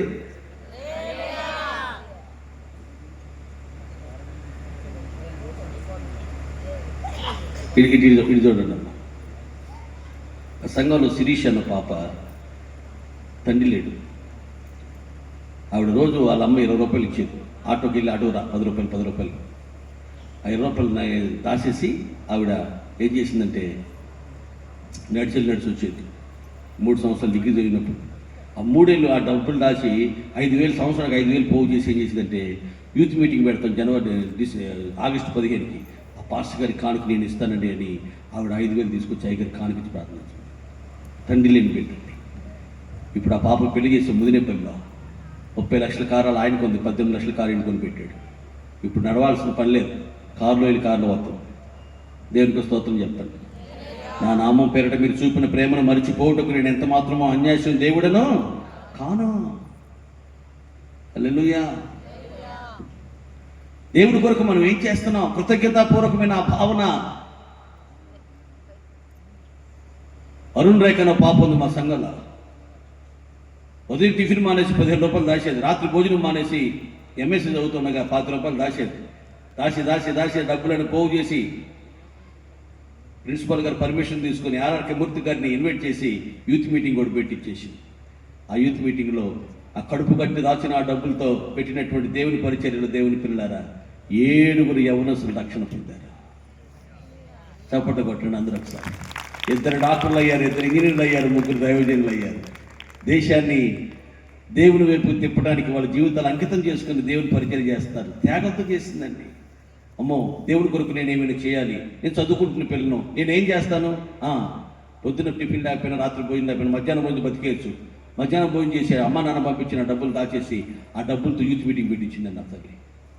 వెనిగిల రాజేంద్ర ప్రసాద్ నాకు సహోదరుడు అమెరికా నుంచి వాళ్ళ అమ్మ నాన్నకు ఫోన్ చేశాడు, మీ పాపని నాకు ఇస్తే రూపాయి కట్నం లేకుండా పెళ్లి చేసుకుంటాను, ఈ పాప చాలా భక్తిగల బిడ్డని, ప్రార్థనా పుర్రాలని నేను తెలుసుకున్నాను మా స్నేహితుల ద్వారా.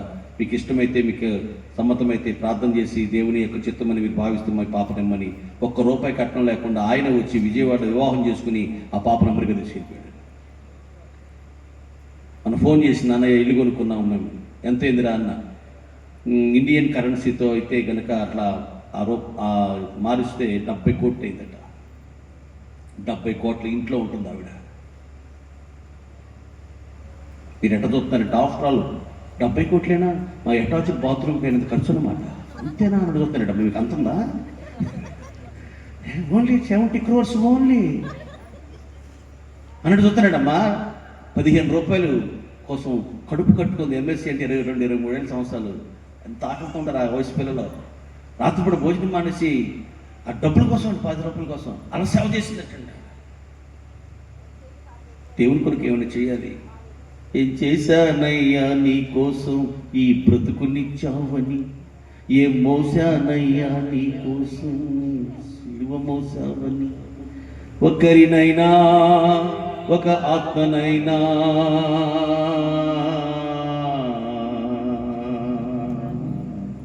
ఒక్కరినైనా ఈచ్ వన్ క్యాచ్ వన్ అనండి. Each one catch one. ఒక్కొక్కరు రేపు పొద్దున ఒక్కొక్కరు పట్టుకున్నాడు. కనీసం ఒక్కొక్కరు పట్టుకొచ్చినా ఎంతమంది మన రేపు వస్తారు కమ్మా. ఇప్పుడు ఎంతమంది వచ్చారు, అంతమంది వస్తారుగా. ఒక్కరు కూడా నేను మాట్లాడరా, అయ్యా ఆయన దేవుని మాట్లాడిన అయ్యా, ఎంతో ఖర్చు పెట్టి, ఎంతో ఉపవాసం ఉండి, ఎంతో ప్రార్థనా పూర్వకంగా ఎంతోమంది దైవజనులు పిలిచి భారంతో వేయుతో ఖర్చు పెట్టి మీటింగ్ పెడుతున్నారు రాయాని. ఒక్కరు కూడా నీ మాట వినరా, ఇంత ఇన్ఫ్లుయెన్స్ చేయలేవు నువ్వు. ఒకరు కూడా మనసుంటే మార్గాలు ఉండవా? Each one reach one catch one. Amen. దేవుని కొరకు మనం ఏం చేసాం? ఒక ఆత్మని సంపాదించామా? స్తుతి యాగములు అర్పించువాడు దేవుని మహిమపరుస్తున్నాడు. ఆ సంఘంలో రూతం మనకు కావడం, గవర్నమెంట్ వాళ్ళు 18,000 ఇచ్చారట 45 ఏళ్ళు దాటిన వాళ్ళకి. తీసుకొచ్చి నాకు ఇచ్చేసింది. ఏం చేయనమ్మా రూతమ్మా అన్న. మణిపూర్ పంపించండి అయ్య గారు, అక్కడ క్రైస్తవ బిడ్డలు చాలా బాధలో ఉన్నారు, ప్రార్థన చేస్తున్నాం కదా, ఎన్నో ఇబ్బందులు పడుతున్నారు పాపం, అన్న వస్త్రాలు లేకుండా, ప్రభుత్వ సహకారం లేకుండా, తోటి సోదరులు ఎంతో పడుతుంటే మనం తిని ఎలా పడుకుంటాం అయ్య గారు, ఈ 18,000 అలా పంపించండి, నాకన్నా వాళ్ళకి ఎక్కువ అవకాశం అవసరం ఉందన్న. పేద పెట్టండి, గవర్నమెంట్ పేదరాళ్ళని ఇస్తే వాడుకోమని అలా పంపించేసింది పాప. మళ్ళా సంవత్సరం మళ్ళీ 18,000 వచ్చింది, మళ్ళీ తెచ్చి నాకు ఇచ్చేసింది. ఏం చేయనమ్మా అన్న. ఏం చేయనమ్మా అంటే ఆవిడ అంది, ప్రబోధ్ బాబు హాస్పిటల్లో క్యాన్సర్తో బాధపడుతున్నాడు అయ్య గారు, చాలా ఇబ్బందుల్లో ఉన్నారు ఆ కుటుంబాన్ని పంపించింది అయ్య గారు. నాకేం చేశారని కాదు, నేనేం చేయాలి, అది ఆ భావన. మారు మనసు పొందితే అమ్మా, చీకటిగల దొంగ ఊబిలో నుండి, నాశనకరమైన గుంటలో నుంచి నన్ను పైకి లేవనెత్తి స్తోత్ర రూపకమగు క్రొత్త గీతికల చేత ఆయన నా నోటిని నింపాడు. ఆమేన్. ఆశీర్వాదం గారని కాకినాడ ప్రాంతంలో ఈ మధ్య 2 ఏళ్ల క్రితం చనిపోయారు, మంచి సింగర్ ఆయన. ఆ సంఘానికి ఒకసారి వాకింగ్ చెప్పడానికి వెళ్ళా. వాళ్ళ పాప ఇంటర్ చదువుతుంటే సంఘంలో బాబుని పిలిచి, నాన్న చెల్లి కాలేజీలో దింపిరా నాయన అని పంపించాడు. ఆ పాపని చెల్లి, ఆ పాస్టర్ గారు అమ్మాయిని కాలేజీలో దింపి వచ్చేస్తుంటే యవనస్తుడు ఆర్టీసీ బస్సు కింద పడి చచ్చిపెట్టాడు. ఆ యవనస్తుడికి 3 సంవత్సరాల పాప, 3 నెలలు కొడుకున్నాడు. యవనస్తురాని భార్య ఉంది. ఈయన కింద పడి డొలిగెందులు పడి ఏడుతున్న డబ్బులు బాదుకుంటా, అయ్యో నా కూతురు కోసం పంపించాను, ఇట్లా జరిగింది ఏంటి, నేనేం మొహం చూడను, ఏం సమాధానం చెప్పను, అయ్యో నేనేం చేయని బాధపడుతుంటే ఆ చచ్చిపోయిన ఆయన భార్య వచ్చి, పాస్టర్ గారు మీరు కావాలని చేశారా, నేను అర్థం చేసుకోగలను, దేవుడు ఎందుకు చేశాడో మనకి ఇప్పుడు అర్థం కాకపోవచ్చు, కానీ దేవుడు అన్యాయస్తులైతే మాత్రం కాదు కదా అయ్య గారు, మీరేం చేస్తారు, బాధపడిపోకండి అయ్య గారు, మీరే అలా బాధపడుతూ మరి మేము మా పరిస్థితి ఏంటి అని ధైర్యపరిచిన దైవజనుడు ఆవిడ. మొత్తం 35 లక్షలు ఈ ఇన్సూరెన్స్ వాళ్ళు, ఆర్టీసీ వాళ్ళు, వాళ్ళంతా ఒక సంవత్సరానికి ఎంతో డబ్బులు ఇచ్చారు మొత్తానికి ఆ చనిపోయినట్టు అతని భార్యకి. అందులో 3 లక్షలన్నర తీసుకొచ్చి ఆశీర్వాదం గారికి ఇచ్చి దశమాగా ప్రార్థన చేయించుకున్నాం. మిగిలిన పిల్లల పేరు బ్యాంకులో వేసింది. అయ్యా అమ్మలేదు, నాన్నలేదు, అక్క బావ అన్నారు కానీ బావ తాగిపోతాడు. నేను వయసులో ఉన్నాను. అక్క దగ్గరికి వెళ్ళి ఉంటే ఆడు మంచోడు కదయ్యా, నేను ఇక్కడే సేవ చేసుకుంటా, మందిరం ఊడ్చుకుంటా, అమ్మగారి పరిచయం చేసుకుంటా, ఎక్కడ ఉండిపోతాను నాన్నగారు అని నాకు ఉండిపోయింది ఆవిడ. నేను వెళ్తాను, నాకు వాక్యం ఈవిడ అలా జరిగిందండి పాస్టర్ గారు ప్రార్థన చేయండి అంటే, నేనేం చేస్తానమ్మా, ఆవిడ ముందు నేను ఒక మరుగుజ్జులాగా ఉన్నాను. ఆవిడకి వచ్చిన కష్టం నాకు వస్తే నేను అలా ప్రతిస్పందించేవాడిని కాదేమో. తల్లి నువ్వే నాకు ప్రార్థన చేయరా. ఏంటి భర్త చచ్చిపోతే అప్పుడు కూడా దేవుడికి, అప్పుడు కూడా సేవకులో సహకారంగా, అప్పుడు కూడా పరిచయం చేస్తాను. నాకు దేవుడు అన్యాయం చేశాను అన్నా, పాస్టర్ గారు మీరు పంపిస్తేనే వెళ్ళారు మీ అమ్మాయి కోసం, ఇప్పుడు నాకు ఒక 5 లక్షలు 10 లక్షలు ఆ పిల్లల పేరు బ్యాంకులో వేయండి అన్నా. స్తుతి యాగములు అర్పించువాడు దేవుణ్ణి మహిమపరుస్తున్నాడు. హల్లెలూయా. దావీదు వంటిలో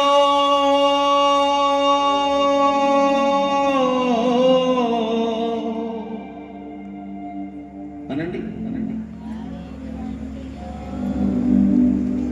అనండమ్మా. దేవుని స్తుతి ఉండగా సితారాను సంధించి సదా ప్రభుని స్తుతించి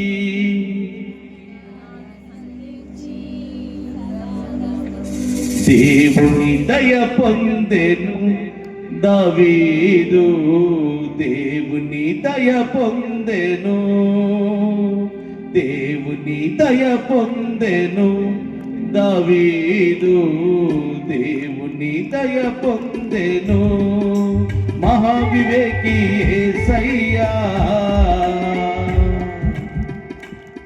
హల్లెలూయా. ఎలా దయ పొందాడు దావీదు? దావీదు ఒంట్లో ఏమున్నాయి? Gas, thyroid, sugar, BP, ETC ETC ETC ఏగ మన ఒంట్లో ఉన్నాయి. దావీదు ఒంటి నిండా దేవుని పట్ల స్తుతి. ఆమేన్.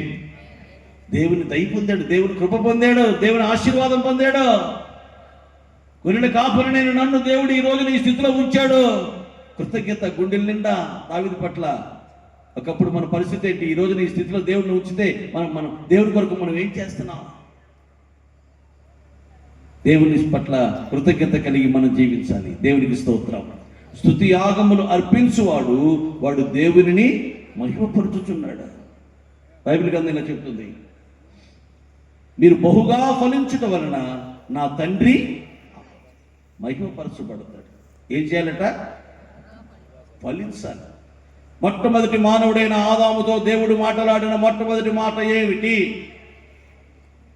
చెప్పండి? ఇట్లాంటి చిన్న చిన్న ప్రశ్నలు మమ్మల్ని అడగబాకండి. ఎల్కేజీ పిల్లలకు యూకేజీ పిల్లలకు వేసినట్టుగా మమ్మల్ని ఇట్లా ప్రశ్నలు మమ్మల్ని అవమానించబాకండి. దేవుని వాక్యం నిక్షిప్తమైన నిగూఢమైన మనోగర్భితమైన ఆధ్యాత్మిక సత్యాలు మీకు అర్థం కానీ ఏమైనా ఉంటే మమ్మల్ని అడుక్కోండి అని చూస్తారంట మీరంతా.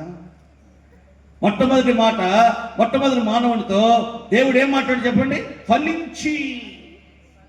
అంతే. నువ్వు ఫలించడం కొరకు నువ్వు పుట్టించాను అబ్బాయి. మారు మనసుకు తగిన ఫలాలు ఫలించాలి, సేవా ఫలాలు ఫలించాలి, ఆత్మ ఫలాలు ఫలించాలి, వెలుగు ఫలాలు ఫలించాలి, నీతి ఫలాలు ఫలించాలి.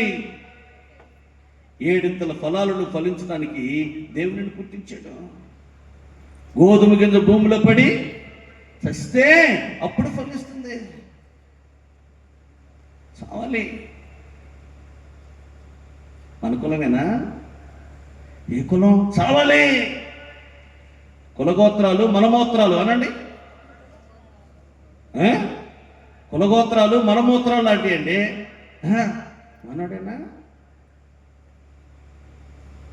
గోధుమ కింద భూమిలో పడి చేస్తే అప్పుడు నువ్వు బహుగా ఫలిస్తావు. ఆమేన్. హల్లెలూయా.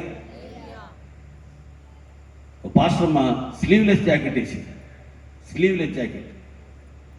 Fruit became seedless, cooking became fireless, tyre became tubeless, phone became wireless,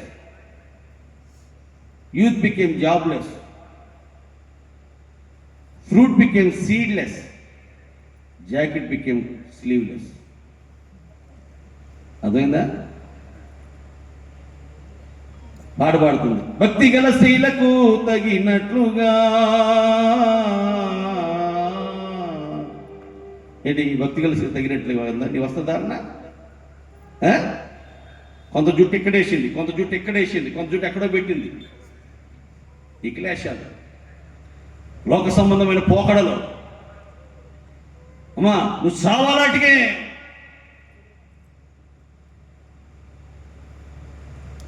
బహుగా ఫలించాలి. నేను మీకేం తక్కువ చేశాను? సత్తుగల స్థలం నాటలేదా? తొట్లు తొలిపించలేదా? కంచి వేయలేదా? ఎరువు వేయలేదా? కాపని పెట్టి మీకేం తక్కువ చేశాను నేను? మీరు ఎందుకు ఫలించలేదు అని అడిగాడు యెషయా గ్రంథం 5వ అధ్యాయంలో. అందాల ఉద్యాన వనమా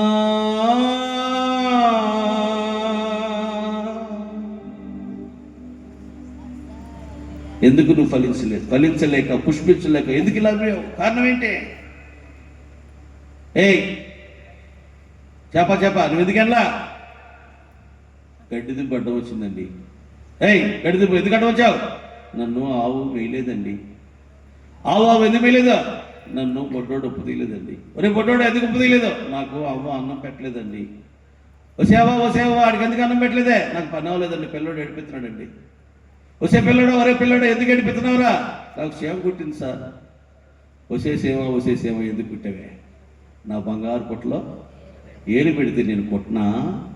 సేవ చెప్పింది, ఎండి ఎండని చేప చెప్పింది, బొడ్డోడు చెప్పాడు, ఆవు చెప్పింది, గడ్డి దుబ్బు చెప్పింది. కానీ నువ్వు చెప్పవే? దేవుడు అడుగుతుంటే, సృష్టికర్త అడుగుతున్నాడు, ఎందుకు ఫలించలేదు నువ్వు? నీకేం తక్కువ చేశాను నేను? సత్తువు గల స్థలం నాటాను కదా, నీ ఫలాలేయి.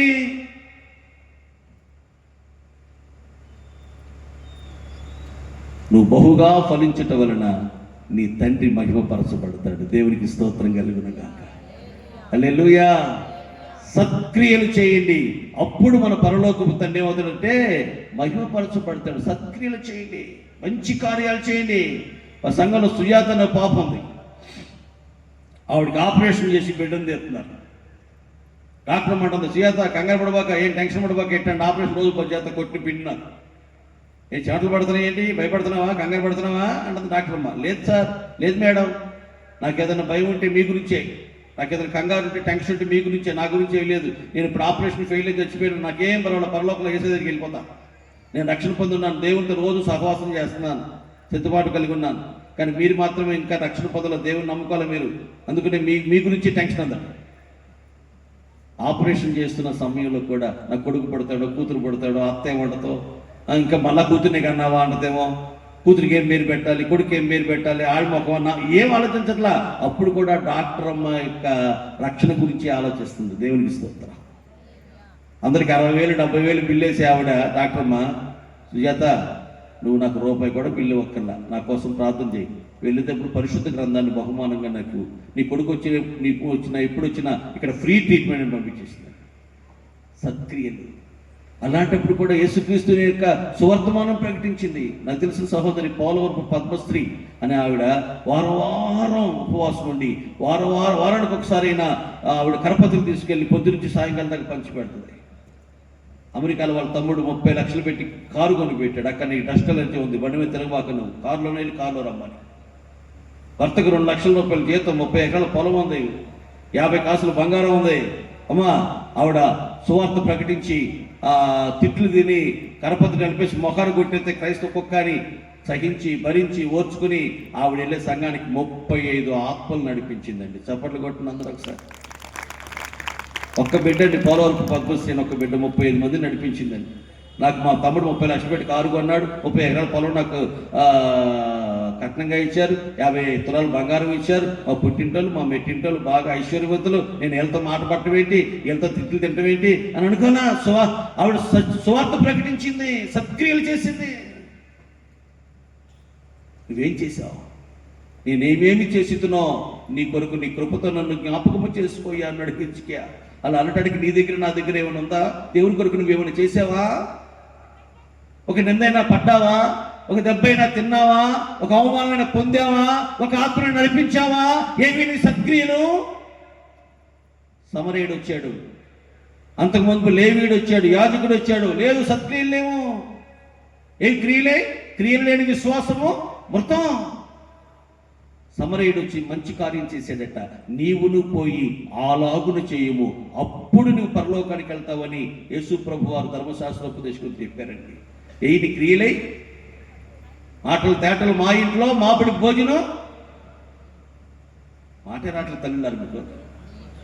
మాటలు తేటలు మా ఇంట్లో మాపిడి భోజనం.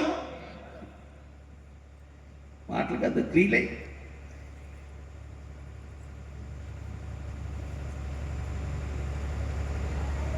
ఇటు చూడు గురుముఖస్య నా వైపు ఒక మాట చెప్పి నేను ముగిస్తాను. మీరు మీ సొత్తు కాదు, వెలపెట్టి కొనబడిన వారు కనుక మీ దేహము ద్వారా దేవునిని మహిమపరచండి. హల్లెలూయా.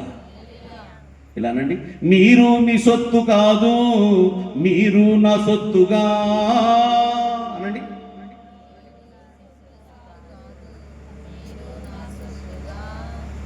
ఇంటికాడ కూడా ఇట్టగా మాట్లాడతారమ్మా మీరు. ఏమండి కాఫీ పెట్టినా టీ పెట్టినా అండి, ఏమండి క్యారేజీ కట్టమంటారండి అంటారా? ఆ కోడిగుడ్డు తెత్త కింద పడేసాడు అనుకో, ఒరే గట్టిగా పట్టుకోవాలయ్యా, ఇదిగో ఈ 10 రూపాయలు పట్టుకుని గుడ్డు పట్టురా అంటారు కొడుకుని. ఏం చేస్తున్నావు? ఒంట్లో ఓపిక కదా, తినంద దగ్గర పెడతా. మీరు మీ సొత్తు కాదు, మెలోడియస్కి పాడుతున్నాడు. మీరు మీ సొత్తు కాదు, మీరు నా సొత్తుగా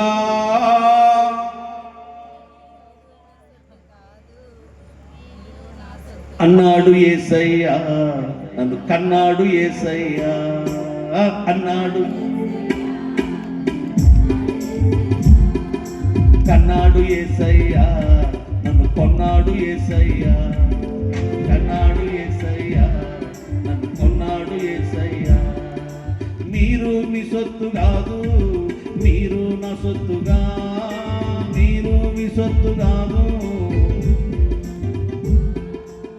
మీ దేహము ద్వారా దేవుని మహిమపరచండి.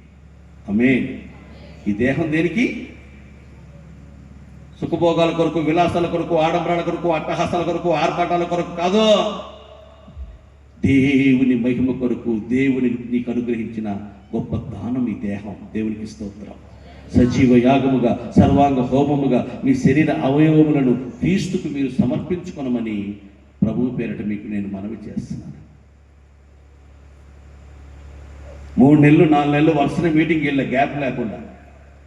ఆ రోజున వర్షం వచ్చి మీటింగ్ క్యాన్సిల్ అయింది. ఫోన్ వచ్చింది, వాళ్ళు వర్షం వచ్చింది పాస్టర్ గారు, మీటింగ్ క్యాన్సిల్ చేశారు. ఆ పోన్లే బాబు రెస్ట్ తీసుకుంటాను, చాలా రోజుల తర్వాత పడుకున్నా పెందల కడ. ఒక ఆయన ఫోన్ చేశాడు, అయ్యారండి ఆల్రెడీ పేరు జరుగుతుంది, వస్తాను పాస్టర్ గారు, వర్షం మూలంగా రాలేకపోయారు, వచ్చి ఒక గంట సేపు వాకింగ్ చెప్పి వెళ్తారా అన్నాడు. నాన్న నేను గట్టిగా నిద్రపోయి 3 నెలలు అయింది నాన్న, వచ్చే నెల వస్తాలే, ఆల్రెడీ పేరు నెలలో ఉంటుందిగా, వచ్చే నెల వస్తాలే నాన్న అన్నా. సరేలా అయ్యగారిని పెట్టేశాడు. ఇటు తిరిగా. మా మనవరాలు ఆ బెడ్రూమ్లో తలుపు మీద ఒక వాక్యం అంటించింది. ఎప్పుడు అంటించిందో నేను చూడాల. ఏ వాక్యం అంటే, ఉతక మీద తలుపు తిరుగును, సోమరి తన పడక మీద తిరుగును అని. ఎప్పుడు అంటించిందో అప్పుడుదే అంటించేసింది. ఇక్కడ చూడంగానే కనపడింది. ఈ దేవుడు చెంపమ్మ కొట్టినట్టు అనిపించింది. ఫోన్ తీసుకుని, నాన్న ఎన్నింటికి రావాలి, ఎన్నింటికి రావాలి? సుఖభోగాల కోసం కాదు ఈ దేహం. తుప్పు పట్టు కంటే అరిగిపోవటం మేలు అన్నాడు దైవజనుడు. అమ్మా ఈ దేహంతో ఏం చేస్తున్నావు నువ్వు? ఈ దేహం దేనికి ఇచ్చాడు దేవుడు నీకు? నా కన్నులతో ఏమీ నేను చూడనయా, నా కన్నులతో నీవే చూడుము యేసయ్యా. నాలో వసించు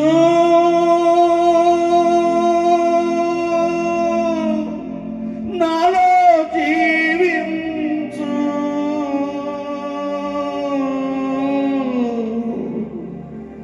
నన్ను పాలించు, నన్ను నడిపించు, సంపూర్ణముగా నన్ను నీకు సమర్పించుచున్నాను. నా హృదయమే నీ ఆలయముగా ప్రతిష్ఠించుచున్నాను.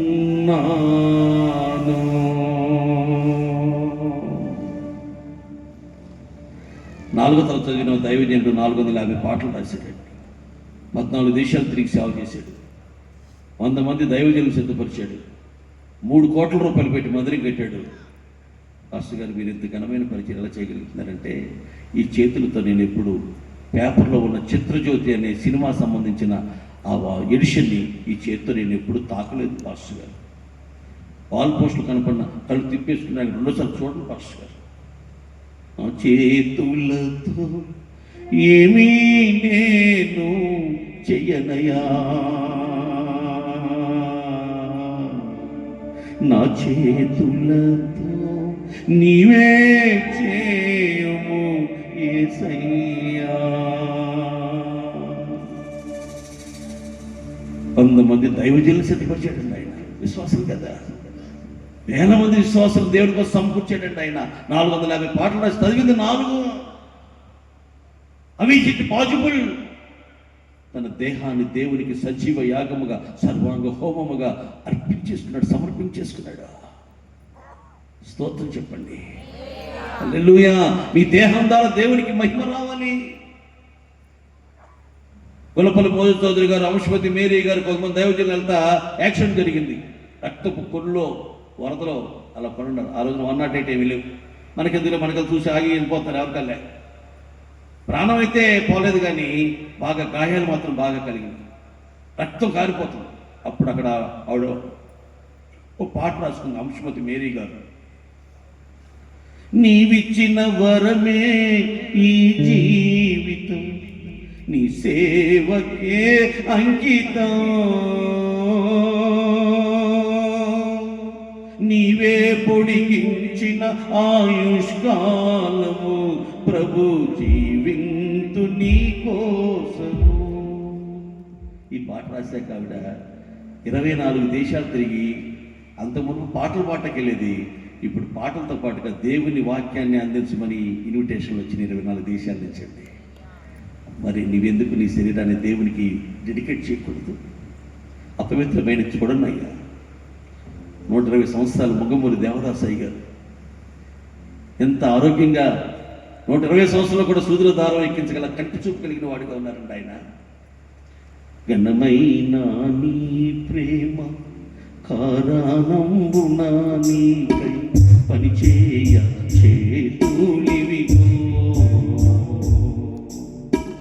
అనయంబు నీ విషయ ఐసగసుగా కనముతో పరు వినయ పాదములివిగో, తనువు నాదిదిగో కొనువియో ప్రభువాని పలికి ప్రతిష్ఠింపు మీ. వేల లక్షల మందికి దీవెనకరంగా ఉంటే కారణం సార్, తనువు నాదిదిగో నీకు ప్రతిష్ఠ చేస్తున్నానయ్యా. అమ్మి చదువుకున్న ఆయన కాదు, ఆయన గొప్ప అభిషేకం ఎలా వచ్చింది ఆయన మీదకి? లక్షలాది మంది పిల్లలకు దీవెనకరంగా ఎలా నిలబడగలిగేలా ఆయన అంటే తన జీవితం, తన తనువుని దేవునికి ప్రతిష్ఠించేసాడు. నా సంఘంలో ఒక బ్యాంక్ మేనేజర్ ఉంది, లక్ష్మి గారు, నందివాడ బ్యాంక్ మేనేజర్. ఆవిడ మీటింగ్లు అయితే కంచాలు గడిగి, ఎంగిలి తుడిసి, ఆ ముసలాళ్ళకు భోజనం పెట్టి, మూతి తుడిసి, వాళ్ళు మెల్లిగా తీసుకొచ్చి కుర్చీలో కూర్చోబెట్టి వాళ్ళని పనులు చేస్తాడు. వాళ్ళ పాప సునీల అమెరికాలో ఉంటుంది. మీటింగ్ పెడితే 1,00,000 రూపాయలు ఆవిడ పంపిస్తుంది. మీ దగ్గరికి వచ్చారే సిరిల్ కన్నా గారని, ఆయన స్నేహితులు చేసుకున్నాడు ఆవిడని, సునీలని. మీటింగ్ పెడితే 1,00,000 రూపాయలు ఆవిడే పంపిస్తుంది. బ్యాంక్ మేనేజర్ గారికి డ్రైవర్ ఉన్నాడు, గురకా ఉన్నాడు, దోబీ ఉన్నాడు, వంట మనిషి, 5గురికి 6గురికి జీతాలు ఎత్తుంది. ఇక్కడికి సేవకు వచ్చి తన తనువుని దేవుని సేవ కోసమై అర్పించేసింది. బిడ్డ చేతులు 2 జోడించి బ్రతిమలాడుతున్నాను, మీ దేహము ద్వారా దేవునికి మహిమ రావాలి. హల్లెలూయా, హల్లెలూయా. మారు మనసు పొందుట వలన దేవునికి మహిమ, స్తుతి యాగములు అర్పించడం ద్వారా దేవునికి మహిమ, బహుగా ఫలించడం ద్వారా దేవునికి మహిమ, సత్క్రియలు చేయడం ద్వారా దేవునికి మహిమ, మన దేహము ద్వారా దేవునికి మహిమ రావాలి. అప్పుడు దేవుని యొక్క పర్పస్ మన జీవితం నెరవేరుద్ది. అప్పుడు నీ జటిలమైన కఠినమైన విషమ సమస్య సులభముగా సునాయాసముగా అవలేలగా దేవుడు ఇట్టే పరిష్కరిస్తాడు. అప్పుడు నీ అవసరత, నీ ఎక్కర, నీ కొరత, నీ కొదువ ఎట్టిదైనా ఎంతటిదైనా ఎలాంటిదైనా దేవుడు తప్పక తీరుస్తాడు. నీ ద్వారా దేవునికి మహిమ ఆపాదించబడును గాక. నువ్వు పుట్టిన పుట్టుక యొక్క ఉద్దేశం, సంకల్పం, ప్రణాళిక గుర్తించి దానికి తగినట్టుగా జీవించి దేవుని సంతోషపరిచి దేవుని రాజ్యానికి నువ్వు వారసురాలుగా మార్చబడుదువు గాక. మన ప్రభువైన యేసుక్రీస్తు వారు ఒక్క మాట ఇలా అన్నారు, తండ్రి చేయుటకు నీవు నాకు అప్పగించిన పనిని ఈ భూమి మీద నేను సంపూర్ణముగా నెరవేర్చి నేను మహిమపరిచితునని 17 యోహాను సువార్త 4లో ఆయన అన్నారు. నేను నిన్ను మహిమపరిచాను, నువ్వు నాకు అప్పగించిన పని సంపూర్ణంగా నెరవేర్చానని ఆయన చివరి మాటలవే. నువ్వు అలాగున్న దేవునికి నీ ఆత్మను అప్పగించగలవా? నువ్వు నన్ను ఎందుకు పంపించావో, నేను ఎందుకు పుట్టానో దానికి తగినట్లుగా జీవించానయ్యా, ఆ పని నెరవేర్చగలిగానయ్యా, ఇదిగో నా ఆత్మ నీ రాజ్యానికి సిద్ధపరచుకుంటున్నానయ్యా అని ఒక మాట దేవుడితో చెప్పగలిగినటువంటి కృపాసనాన్ని ధైర్యంతో సమీపించే అనుభవాలను కలిగి ఉన్నావా? అయ్యా నీ మహిమ కోసం బ్రతుకుతానయ్యా అని ఒక మాట నీ గుండె లోతుల నుంచి ఈ రాత్రి ప్రభుత్వంలో చెప్పుకోగలవా? దయచేసి లేచి నిలబడండి బిడ్డలారా. దేవుడు అంటున్నాడు, నా మహిమ కొరకు నేను మిమ్మల్ని సృజించిన నా ప్రజలు మీరు. ఏదో అనాలోచితంగా ఊడిపడిన భూమి మీదకి ఏదో అప్రయత్నంగా యాదృచ్ఛికంగా మన భూమి మీదకి రాలా. ఒక ఉద్దేశం, ఒక పర్పస్ ఉంది దేవునికి నీ పట్ల, నా పట్ల. దాన్ని నెరవేర్చడానికి ఆ సంకల్పాన్ని ప్రణాళికను గుర్తించడానికి రాత్రి వేళ నువ్వు స్తోత్రం స్తోత్రం స్తోత్రం. దేవుని వాక్యాన్ని ఈ రాత్రి దేవుడు తనకు కావాల్సిన ముఖాంతరంలో ఉంది మనందరితో మాట్లాడుతూ వచ్చాడు. రాత్రి మనము కలుగు చేయబడింది దేని కొరకు? ప్రభు భూలోకంలో బ్రతికిస్తుంది దేని కొరకు? దేవునికి నీ ద్వారా ఎంత మహిమ తేవాలో, నీ జీవితం ద్వారా, నీ దేహము ద్వారా, నీ అభివృద్ధి ద్వారా, నీ రక్షణ ద్వారా, నీ సత్క్రియల ద్వారా ఎంత మహిమ తేవాలో. కాబట్టి రాత్రికాల సమయంలో 2 చేతులు